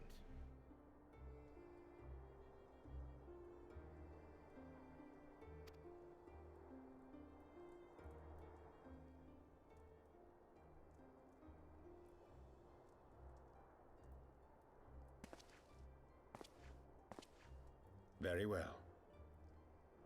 Then out of love for my Lady Minfilia and Moonbreeder both, this shall be my solemn charge. Papalimo and I should probably return to Thanalan to keep an eye on the Resistance. There's still the matter of the Griffin and the Amalja, not to mention the new Imperial Viceroy. That little lot must be worthy of our attention, right? You can go talk to your dad's friend. It's fine. We did just talk about us following our own ideals, and you know, you can check on that while you're over there. That was stuff you were doing already.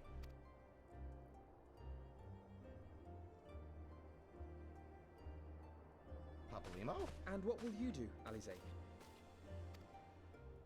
You know I have no great love for organizations and formalities.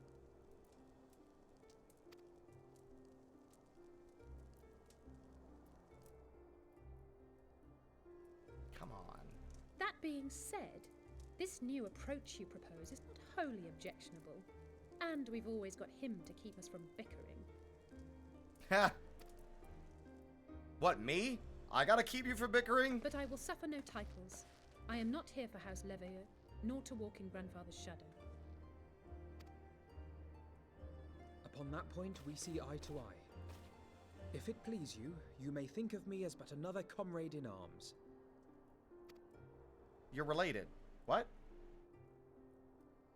Well then, Alfie, I for my part shall see to the paperwork and the finances with my characteristic aplomb. We love you, Tataru. I would not have it any other way, Tataru. I want you guys to imagine that meme where it's the big stack of blocks and there's this one tiny block at the bottom that's keeping the whole stack from falling. That tiny little block is fucking Tataru. And everything else is just all of the shit that we're doing in the Scions of the Seventh Dawn. Without her, nothing works.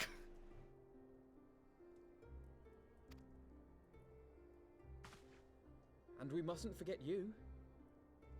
What now for the Warrior of Light? Oh, God, I don't even know if I have ambitions at this point. I'm just waiting for the next terrible thing to go wrong. I mean, how long before someone comes running through that door to say, Scions, the new primal, Dingus McBingus has just arrived, thanks to the guys in the east, and he's eating everyone's houses, or whatever. Like, it'll happen. Dingus McBingus. Look, I'm not good at coming up with names on the spot. Are you kidding me? New Primal Maxwell the Unmovable. Dude, that's a better name.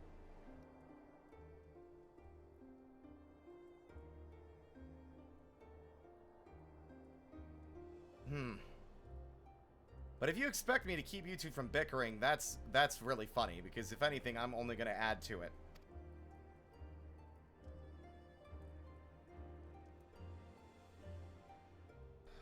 Well, don't everyone stare at me. It's not like it's making it any easier to decide.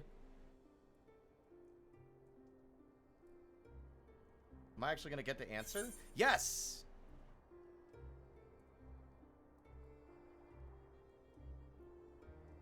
I do like that third one. I like to think that for Ruroki, we've talked about this before, I think he still harbors a lot of guilt for those that we have lost. And I almost like to think that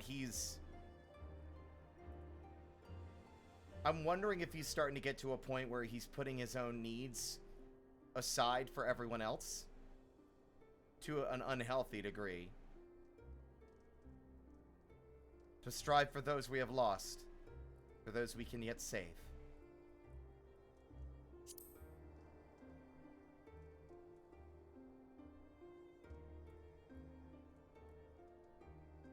Indeed.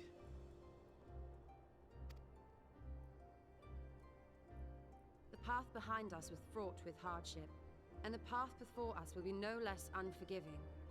But a new dawn shall break over the realm, and I see before me the faces of those who will deliver it.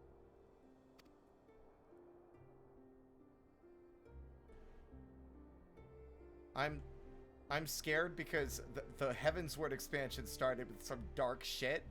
I have no idea. Since that's my only metric by which to judge how an expansion begins, I have literally no idea what might happen, whether it'll be a dark or triumphant, or more like mysterious entry, or if it's going to be another ejection from everything we've known and understood by forces unknown.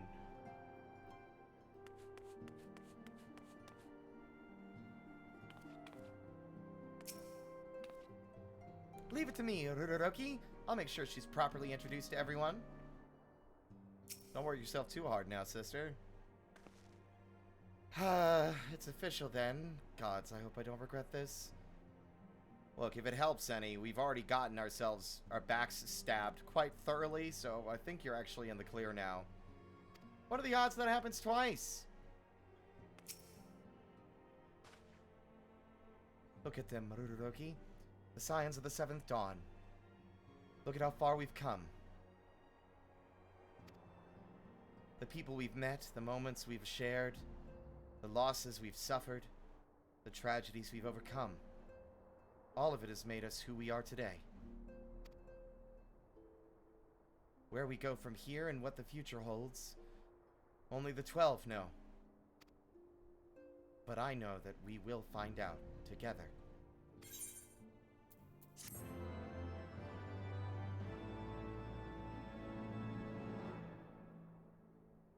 Oh no.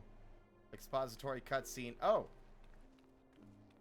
Wait for it. It's gonna be Dingus McBingus. I don't trust post-quest complete cutscenes. One world's heroes are another world's villains. One world's loss, another world's gain. Where men go as one, there is life. And where there is life...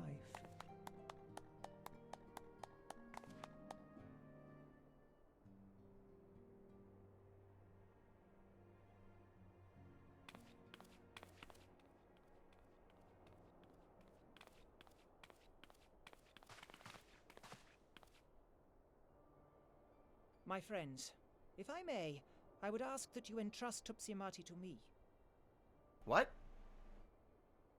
Clouds gather upon the horizon, and as Master Louisoix's disciple, I would keep it close at hand. That's a bit of a weird request, Papalimo?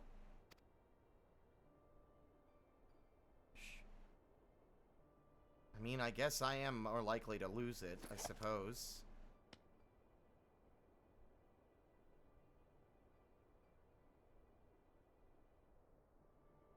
Thank you. I shall guard it well. I see no reason not to trust you, Papalimo. Though, I will be honest, you'll have to forgive me if I'm a bit wary, considering how often we've been betrayed by people close to us in recent memory.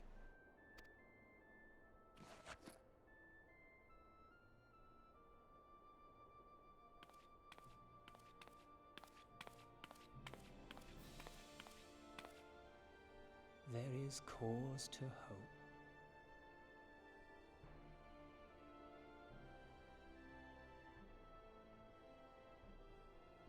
For every ending, every parting, marks a new beginning.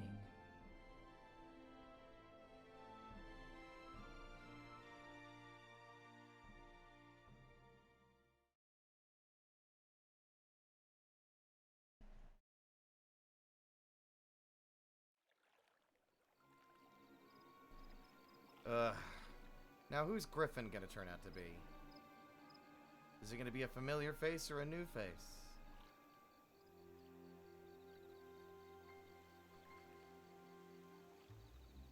Well done, brother.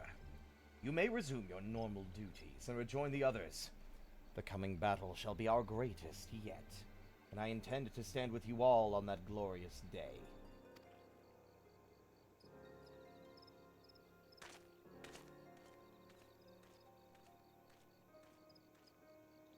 Gotta admit, he's got dope drip. True believers are so readily led.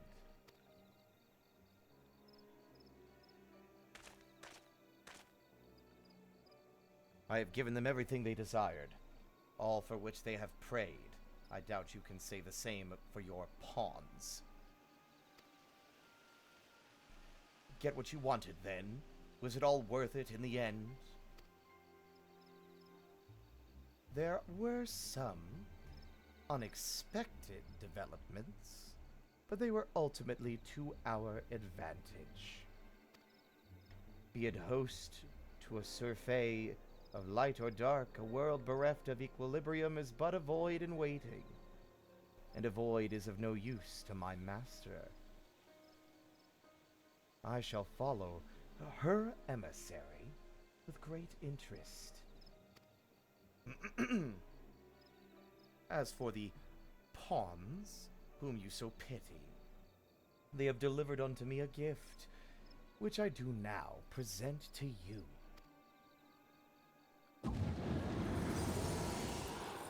Oh, God damn it!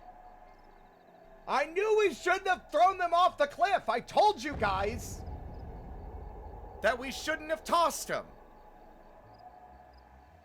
Why the fuck was the good idea to throw the, you know, the fucking sources of like 1,000 years of hatred and rage into a fucking hole? We should have kept it in a fucking lockbox under constant watch. Hell, put it in a lockbox, put that box in a bigger box, surround that box in concrete, and throw it in the ocean. At least then they'll have a hell of a time trying to get it back. The eyes of Needhog. Many were the candidates considered, but by your deeds, you have proven yourself the most deserving.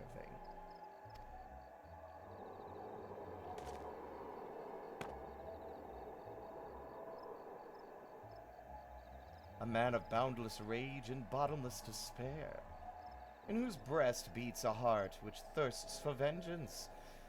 Only you are fit to wield these eyes. For weal or for woe?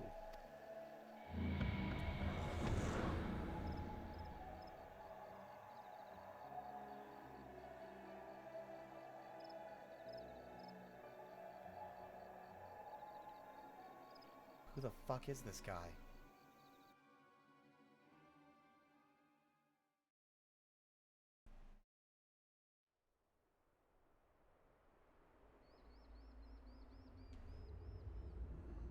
I swear to God, if you make me do a whole nother goddamn expansion with more of Needhog. Oh! Wait, this is the border. I haven't seen the Garleans in ages. It's time to see where we're going with this. No, this isn't the border. This is Cardano. I think this is Cardano.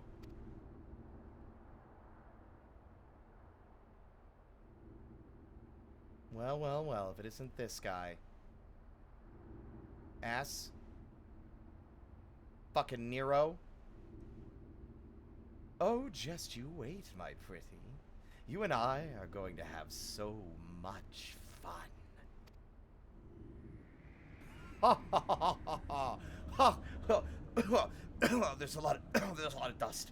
A lot of dust out here.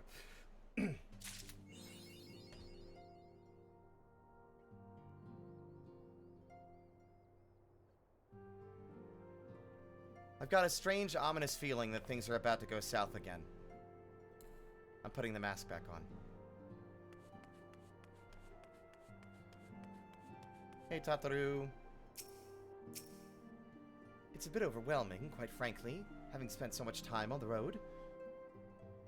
Often by myself, yet I will try to approach this as a learning experience as I did my travels.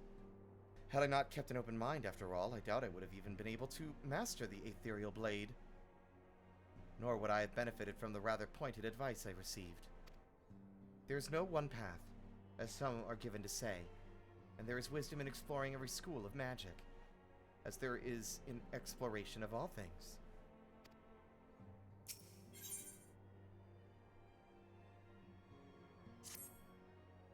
Ah, Ruroki! Just the hero I wanted to see. Would you mind doing me a small favor? I need you to meet me at the Diamond Forge. This won't take long, I promise.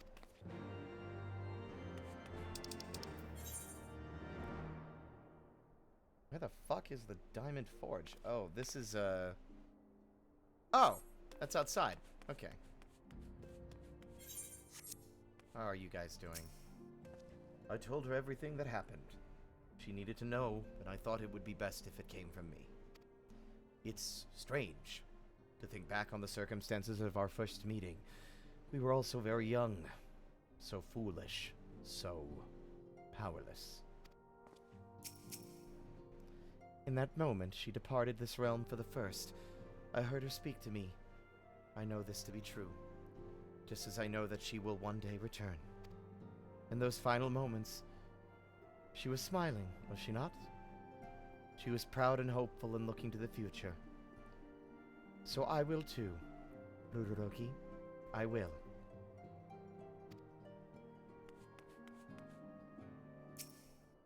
I have been thinking, Ruroki. When time allows, we should go and pay a visit to Gabu with Alice.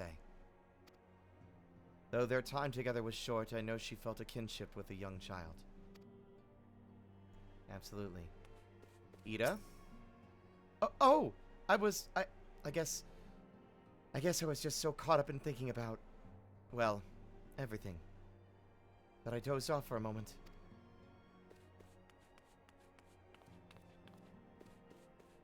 Nope. My word, Ruroki, I must confess to some considerable amazement at the great trials and tribulations you and the others have recently overcame. I must again apologize for our prolonged absence, and for the fact that we have yet to answer your many questions. As for Ida, well, all things in time, I suppose.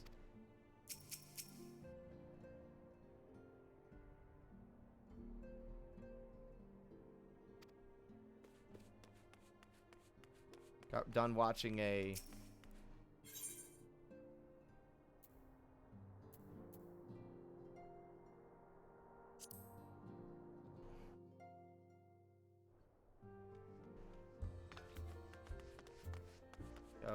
done watching a retrospective. Oh.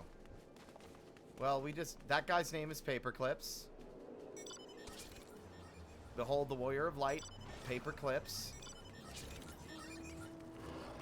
Something is going on over here. I don't think I've ever seen this many people in Revenant's Toll. What's going on? They gotta be a group, right? You know this is a group of people like we were. I can already hear the insanity in a Discord call that we are not privy to. Just imagine it was like on Saturday, and then you'll get the picture, I'm sure.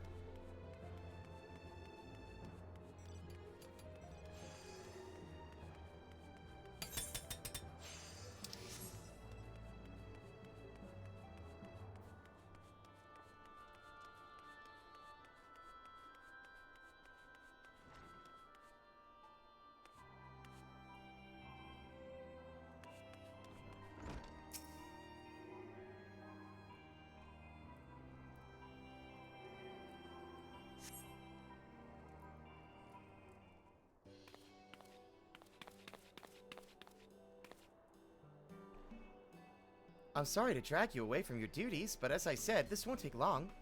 I just need you to stand perfectly still for a few moments. What?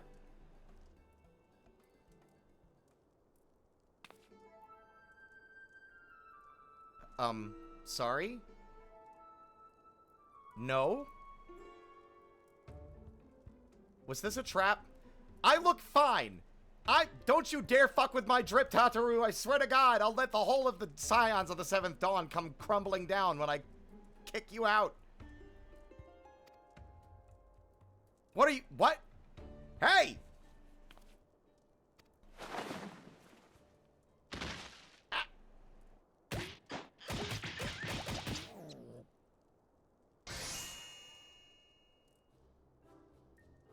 The fuck was that?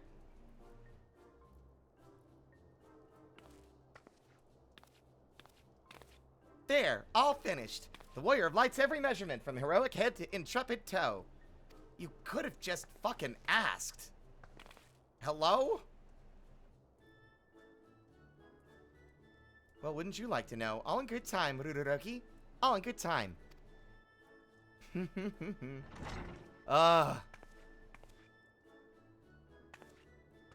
Aha, found you. Alphino wants everyone in the Solar for a meeting. I don't know what it's about, but he seemed to think it's very important. Go on. We have everything we need. No sense in keeping everyone waiting. Why is it that everyone in Eorzea seems to have a fucking crippling difficulty communicating?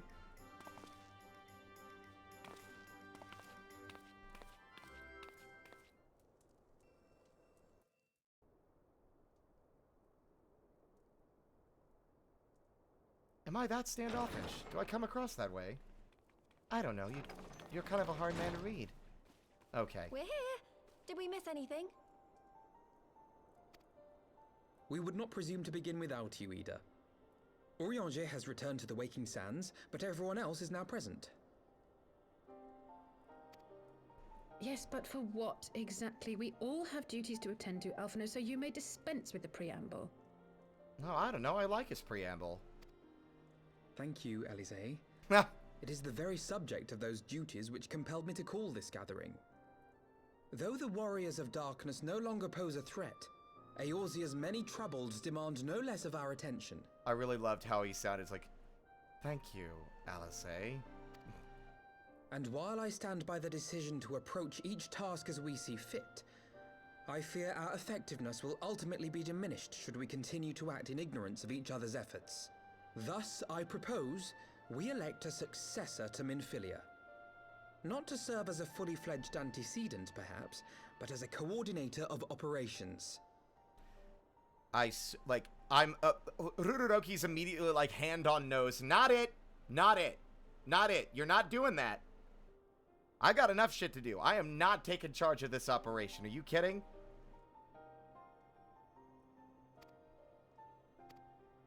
Is that all? Well, then the decision seems clear. Yeah, make it Alphino. No one else has shown any enthusiasm for the role, and judging by your performance at our previous meeting, you would seem the perfect candidate. You always did have a flair for politics. Oh, thank God. For once, everyone didn't immediately turn to me and say I should do it. Sorry. It's not an ego thing. It's what's been happening. I did not mean to... That was not my intention. All the more reason you should take the role, I think. Rarely someone enthusiastic to take power in any capacity, someone that should be trusted with it. As my tenure as commander of the Crystal Braves comprehensively demonstrated, I lack the qualities required for such an office. I would much prefer to remain as I am now, a soldier in the field, so to speak. Should none of our numbers step forward? Must we then constrain some unwilling candidate to take up the position? Well, based on merit alone, a certain adventurer would be my No! choice. Though I concede he might struggle to balance his new responsibilities with, let me see, slaying primals, thwarting legatuses, and feeding the orphan poor. Yes, thank you, Thancred. I appreciate the vote of confidence and also the reasonable understanding that it is no way, shape, or form something I am capable of doing. I do not... y'all understand, I already don't like the responsibility I already have. Thancred makes a good point. Any who would wear such a mantle would be bound by its obligations. Have we not become sufficiently familiar with each other's methods to act without an overseer? At present, I see no cause to so willingly limit one of our number. You know what? I agree with Papa Limo. Oh my goodness! Help! I need some help here! Oh God, what now? Okay, it took a little while before but Bingus McDingus is here now. I swear to God.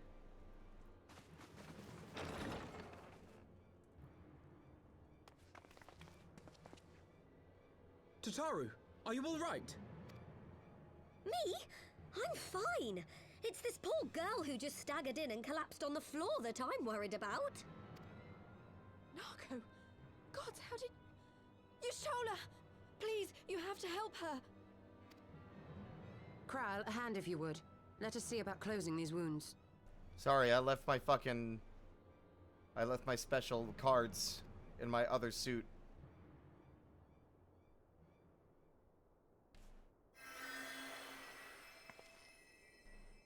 Love her hair. We staunched the bleeding, but it may be a while before you can move about again. Though having seen your wounds, I'm surprised you are still moving at all. Thank you. My message. It was too important to delay. I took the shortest route I could, though I knew it was more heavily patrolled. As you can see, my efforts at evasion were not entirely successful. Honestly, you're too brave for your own good. What was so urgent that you needed to fight half the Empire to get here? You could have been killed. I'm sorry, Ida. I had good reason. But I imagine your friends are wondering who this bloody mess of a Mikote is. My name is Minago. Minago. And I belong to the Alamegan Resistance. I came to warn Ida and Papalimo about one of our leaders. A man who calls himself the Griffin. He's always been dangerous, but he's planning something new. Something reckless. The Griffin, you say? I've heard the name. Rumor has it your man is eager to test his claws. Aye, and on no easy target. He means to assault Belsar's wall from the Alamegan side. That sounds bad. That's bad, right? But what does the Griffin possibly hope to gain from such an attack? From what I understand, he wants the fires of war to spread to Eorzea. And for that, he needs to control the border with Gridania. So, he means to spark a conflict between the Alliance and the Imperial forces stationed in Alamigo, to have Eorzea's armies aid in the liberation effort, whether they will it or no. His plan is flawed. Even should the Resistance succeed in occupying the wall, they would not be able to hold it. Imperial reinforcements would drive them out within a week. Within a day? Be that as it may, if there is even a chance that this scheme could bring about an escalation in hostilities between Eorzea and the Empire, the Alliance must be informed. Agreed. I should depart for Limsa forthwith and seek an audience with the Admiral. Thancred, Uldar is yours. Alphino and Alize, make haste to the Twelveswood and notify the Elder Seedseer of the danger to Gridania. She will duly call a council of the Alliance leaders, whom you must be ready to receive. You will be our voice in Ishgard. Oh! Explain the situation to Sir Emmerich and encourage him to send an envoy. You know what? Gladly. You got it. Tataru, Krile, I leave the care of our injured messenger to you. See that she remains quiescent and her wounds closed. I believe that covers everything. Let us be about our tasks. Well, looks like you're the new leader. You kind of coordinated that super effectively, didn't you? I suspect the ill tidings from Girabania will be held as a turning point. The beginning to a bloody end. The business of war was ever conducted with the coin of self-sacrifice.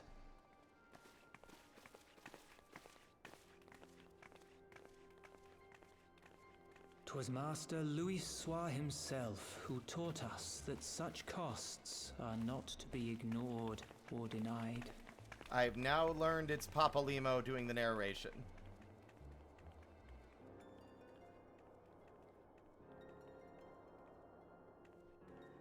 And so, I shall embrace them. When the time comes, I will make my choice, as you will yours. Oh no.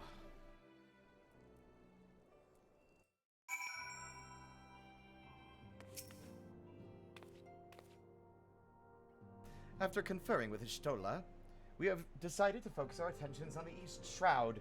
Someone needs to keep an eye on the border, not to mention the Sylphs.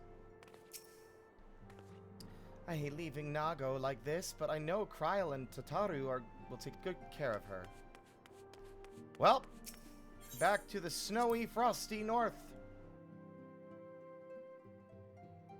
Oh no, Rururoki said plenty. I've been voicing him this whole time.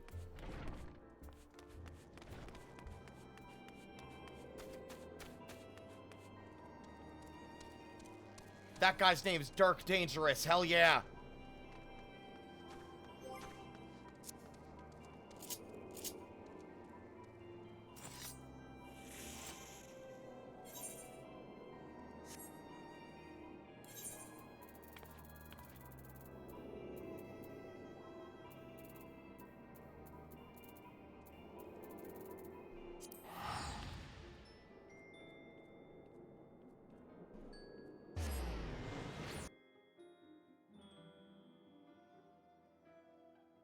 So do they plan to turn to, like, summon Needhog as, like, a primal now?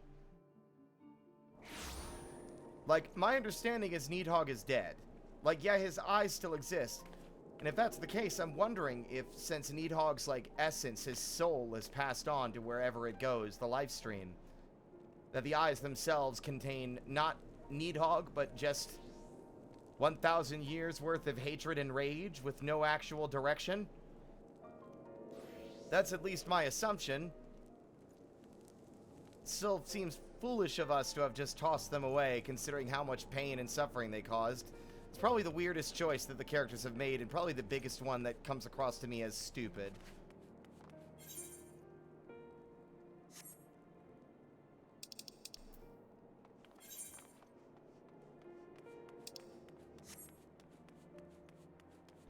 Hi, Shiny. How much did you miss? The entire Minfilia cutscene.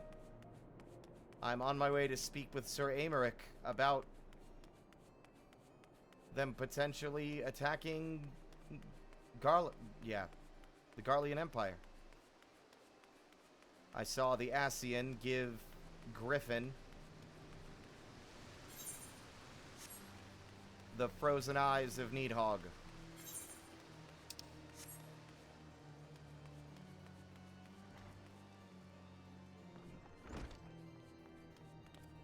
Oh, hey, Lucia, where's Sir Aymeric?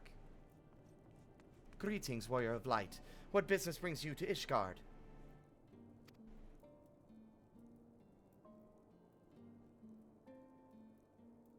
I see. Wait here, I will summon Sir Aymeric.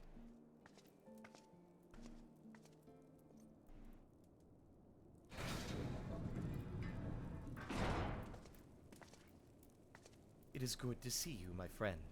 'Tis but a pity it must be under such circumstances. Had Lucia not informed me of the urgency of your suit, I would certainly have sent for some wine. But to business. I thank you for bringing these developments in Alamigo to our attention. Ishgard will of course send an envoy to attend the council in Gridania. I cannot say who will represent us, however, as the choice is not mine to make. Not mine alone, at any rate. Given the imminence of the threat, we may forego the formalities of a full assembly, but I will still need to consult my counterpart in the House of Commons prior to proceeding. Will you permit me some time to make the necessary arrangements? Yeah, do what you gotta do, my friend. Thank you. Our representative, whomever we select, will require a suitable escort. Make your preparations and inform Sir Handelu that he is to lead in your absence. Yes, Commander.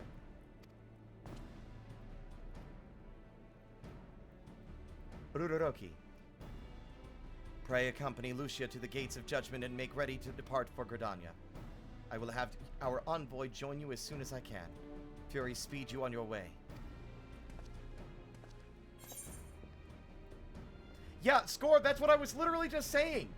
Like, after the fucking suffering and pain they caused, 1,000 years worth of fucking war and slaughter, that shit, regardless if we saw Needhog's essence dissolve into the life stream, that shit should have been put in a box, and that box put in another box, and then that box in another box, covered in spikes, and then that box put in some concrete, and then have that concrete box dropped into the deepest part of the sea, guarded 24/7 by the Maelstrom.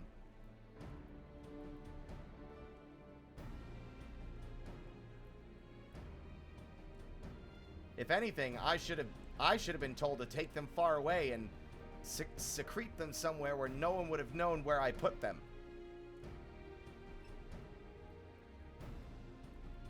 Hell, we could have handed them to our fucking friend Mide and have her take the two eyes of Needhog into that pocket space outside of time where it could never harm anyone again. But not before we would have had a sick as hell kaiju battle between Needhog and Alexander.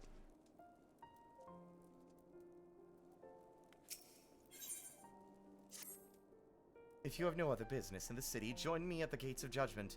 We must be ready to depart the instant the envoy arrives.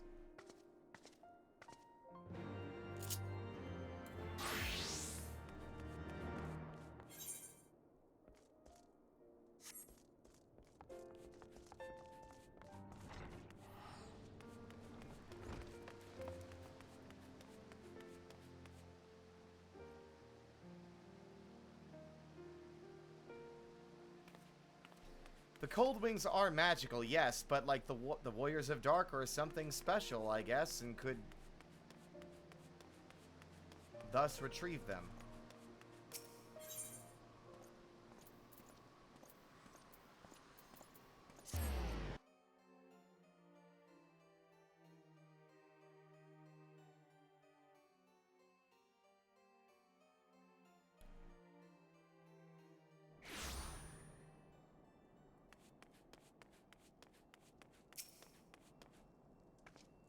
You are perhaps wondering who will represent Ishgard at the council.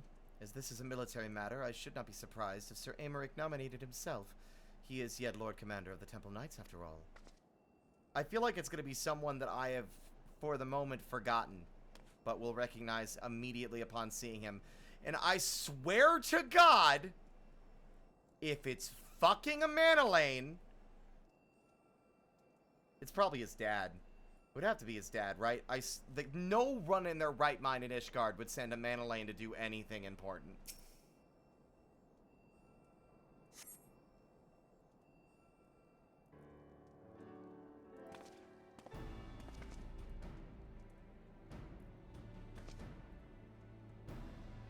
Yeah, thank God. Listen, my friend. I was wildly speculating on any number of ill thought out choices, so I'm glad it was you. We meet again. As it happens, my counterpart in the House of Commons agreed that I should act as Ishgard's envoy. Not, I concede, that there was ever any real doubt. As Lord Commander of the Temple Knights, it is my duty to sanction any military cooperation. Be that as it may, I could not in good conscience make the decision alone, not with the ink scarce dry in the Republic's Book of Statutes. I trust you understand, my friend. I never understand politics. Alas, I must test your patience still further by making a brief stop at Camp Dragonhead. Even the trouble brewing in the Black Shroud, I would see the garrison is ready to defend the border.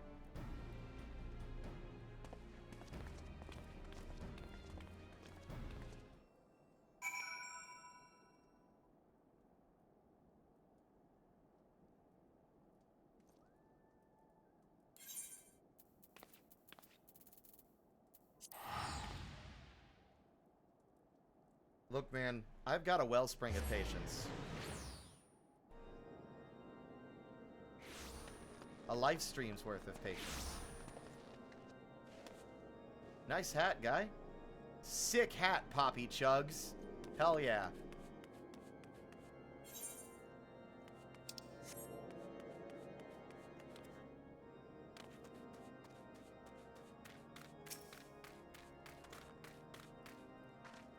I am glad that Sir Amaric's counterpart saw the wisdom in his coming. Few, if any, in Ishgard can claim to possess his expertise in both politics and warfare. The garrison's commander waits within. Why not accompany me, Oruroki? You may see a familiar face. Oh?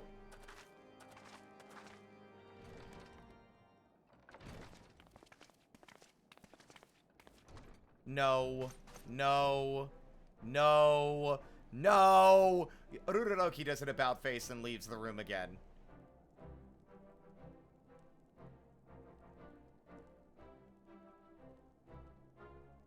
Any day I don't encounter a Manolane is a good day. And any day I encounter a Manolane is a day that should be forgotten. Oruroki, old boy. How wonderful to see you. And Sir Amaric too. To what do I owe these unexpected pleasures? I will have some mulled wine brought up from the kitchens at once, if you will excuse... Nay, do not trouble yourself, Honoroy. We shall soon be on our way, Lucia. A brief summary, if you will. Shit's fucked, lads. Shit's fucked.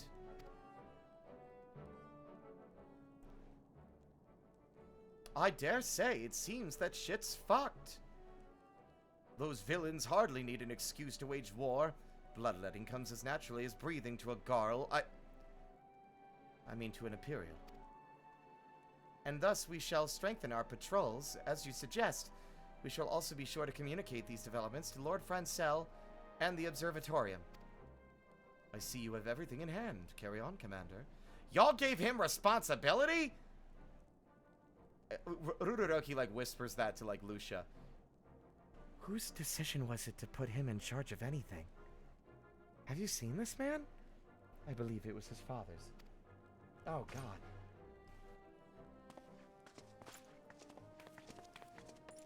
Oh, what? Surprised to see yours truly at the helm? Yes, actually.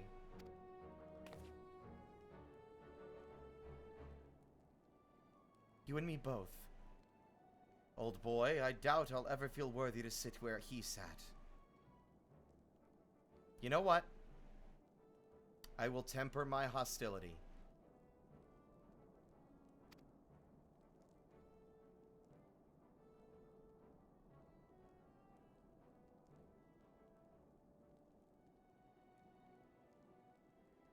At least you are somewhat self-aware, my boy.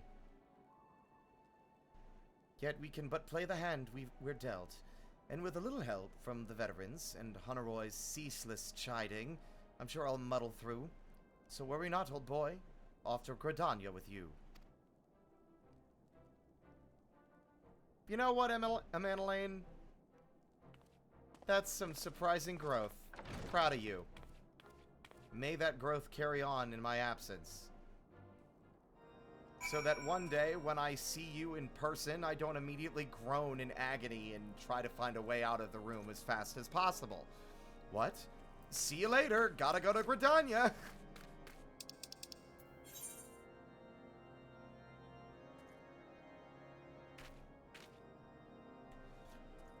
Fuck, I hate having it. You know what? I just need to use my mouse whenever this happens. It is impossible to select shit on the map with this controller.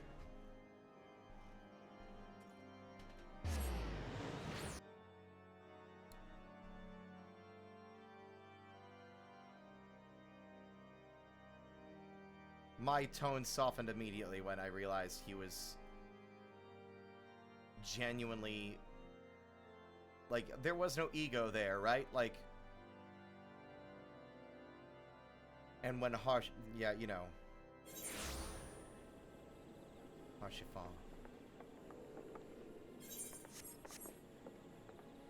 I thought that was Sir Amaric for a second. They were wearing a similar outfit.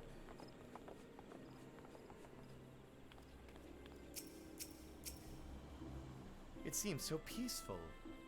One would scarce believe that Baelsar's wall and wretched Alamigo lie but a few short malms away. Diplomatic duties have brought me here on several occasions, but I find that I am as enraptured by the Black Shroud's beauty now as when I first laid eyes upon it. Hi, Ink! I fear that this time, however, events shall not afford us the luxury of enjoying the splendor of the forest. Ah, the Seed Seer! I haven't seen her in a while. It seems we are to have an escort to the Lotus Stand. A pleasant place to discuss unpleasant matters, is it not? Yes, of course. 'Tis like that we are the last to arrive. Let us announce ourselves, shall we?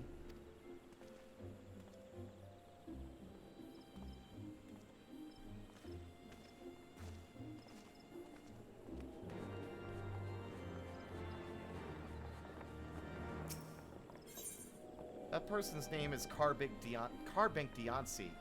I wonder how much one must love a franchise to name like your character in a big MMO after like a Pokemon.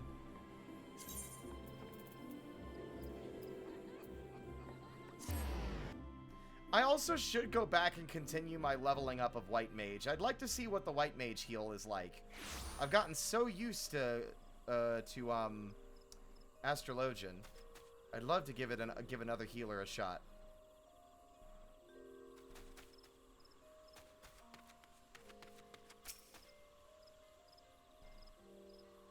I probably should have taken my mask off, but you know what? The envoy from Ishgard has arrived. Very good. This way, if you and the Lominson party as well. Well, it certainly has been a while since I've seen you, Merlvieb. And you! I don't remember your name, but I remember your face. I had hoped to slip in unnoticed, but I see I was not the only one delayed in my arrival. Greetings, Sir Aymeric. Admirable. Oh, Admiral, always a pleasure. And Ruroki, I trust you are well. 'Tis a day for reunions, it seems. I believe you are well acquainted with my escort? I am indeed. I do like the attire. It's very you. Thank you. That was a compliment. I know. Thank you. Yugiri. Master Ruroki. I was glad to hear from Riol that the missing scions have now been found. I can't thank you enough for everything you've done for us, sister. There is much and more I would discuss with you, but let us first attend to the issue at hand, shall we?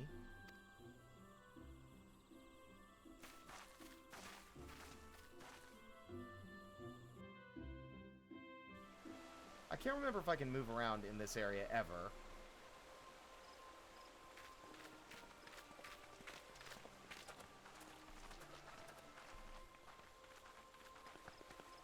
Hello, Shadow. I'm doing wonderfully.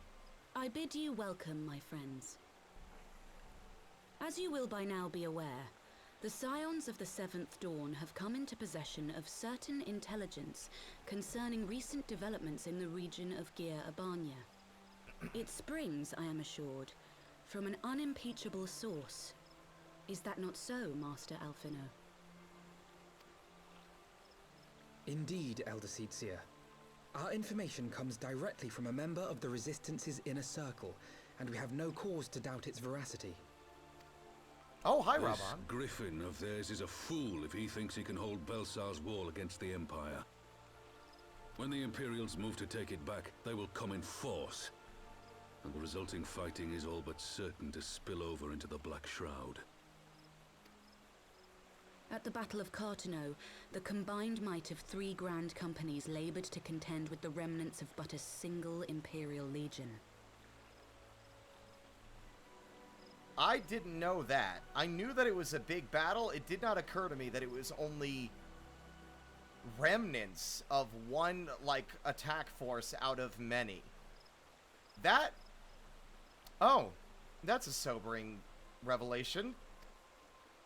Alone, Gridania would be hard-pressed indeed to hold back the tide, should the Garleans turn their minds from reclamation to invasion.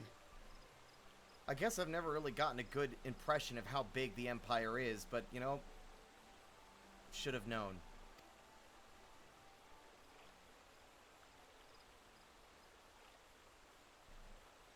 May I once more convey my nation's deepest regrets for our inaction in the days prior to the calamity. 'Tis a stain upon our ledger that I would fain remove.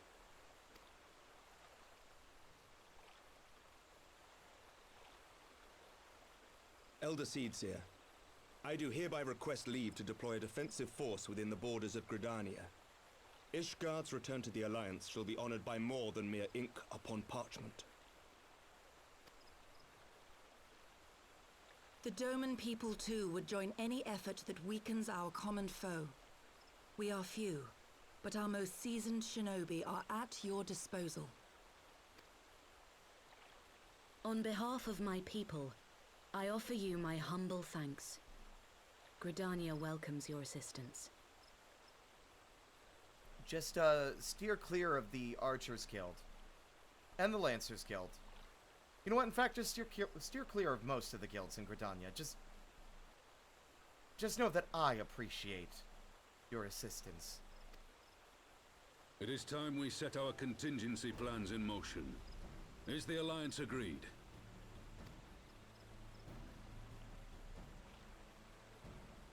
Then let us make ready for war.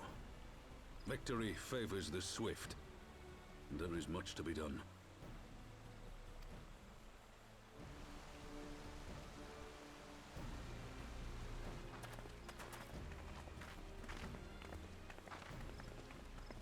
You are always an enigma, my friend.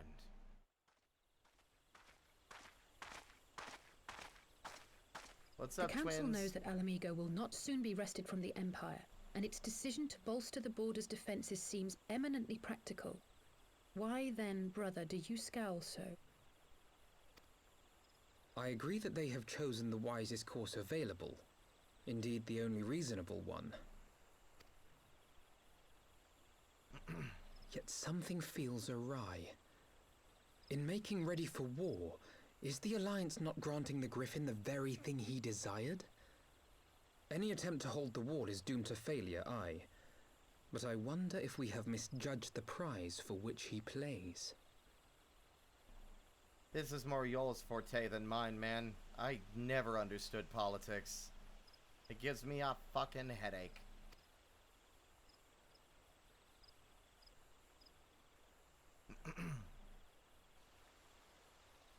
Nothing like sowing the seeds of doubt and anxiety in me, Alphino. You're going to elaborate any on that?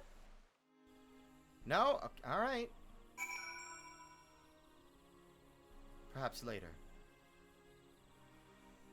Yeah, or maybe perhaps now.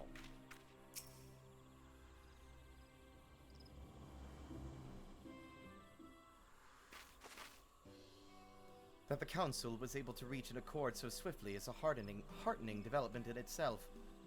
I only hope my misgivings prove unfounded. Yeah, me too. Ah, good.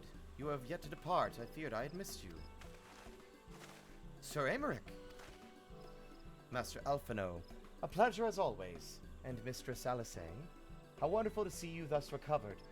Pardon the interruption. I had hoped to thank Ruroki for serving as our escort before our duties carried him away. I also wish to thank our Doman ally. Oh, I didn't even see her over there. Stealthy. Forgive me, my lord. I was but awaiting an opportune moment to join the conversation, and force of habit had me keep to the shadows. No apologies are necessary, Mistress Yugiri. I was most grateful for your interjection when I offered Ishgard's support. My nation's historic failure to heed the Alliance's pleas for aid is a matter of record. Even so, the Alliance's leaders were plainly unprepared for my impromptu apology. The resulting air... Yeah, it did feel awkward! I was right! Like, I was gonna comment on it, it's like, it was dead quiet. You could hear a pin drop in that fucking area. Oh. The resulting air of awkwardness might have lingered longer were it not for your timely offer of cooperation, which allowed the Elder Seedseer to accept us both. I very much appreciate the gesture. I only did my duty, Sir Aymeric. The Empire is an enemy to us all, and we are grateful for the opportunity to fight at your side. And full glad are we to have you. Pray convey my regards to the Scions, my friends. We must return to Ishgard. Whatever is wrong with a simple sorry or thank you? Must these politicians always make a speech out of everything? Look, normally I'd be in your corner on that one regarding politicians, but look. Ha! Ha! Ha! Rudodoki immediately is just like, oh shit. That is how we adults speak, dear sister. Mayhap the ones who like the sound of their own voice. In any case, our business here is concluded. We should be on our way as well. Will you accompany us to Revenant's Toll, Yugiri? Actually, I think I shall first pay a brief visit to the East Shroud. I'm curious to know how Papalimo and Ida fared in their talks with the Sylphs. Not to mention that what has been going on at Baelsar's Wall. I will join you at the Rising Stones anon. Oh, it's so good to see the twins interacting. Even if it's just so that they can, like, tear at each other's throats like angry cats.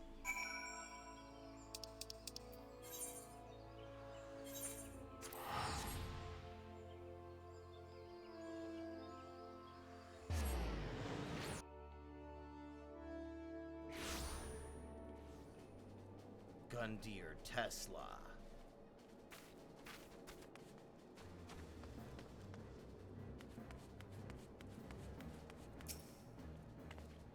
Even now, I'm astonished by how closely Mistress Alisei resembles Master Alphino. Their very mannerisms are alike.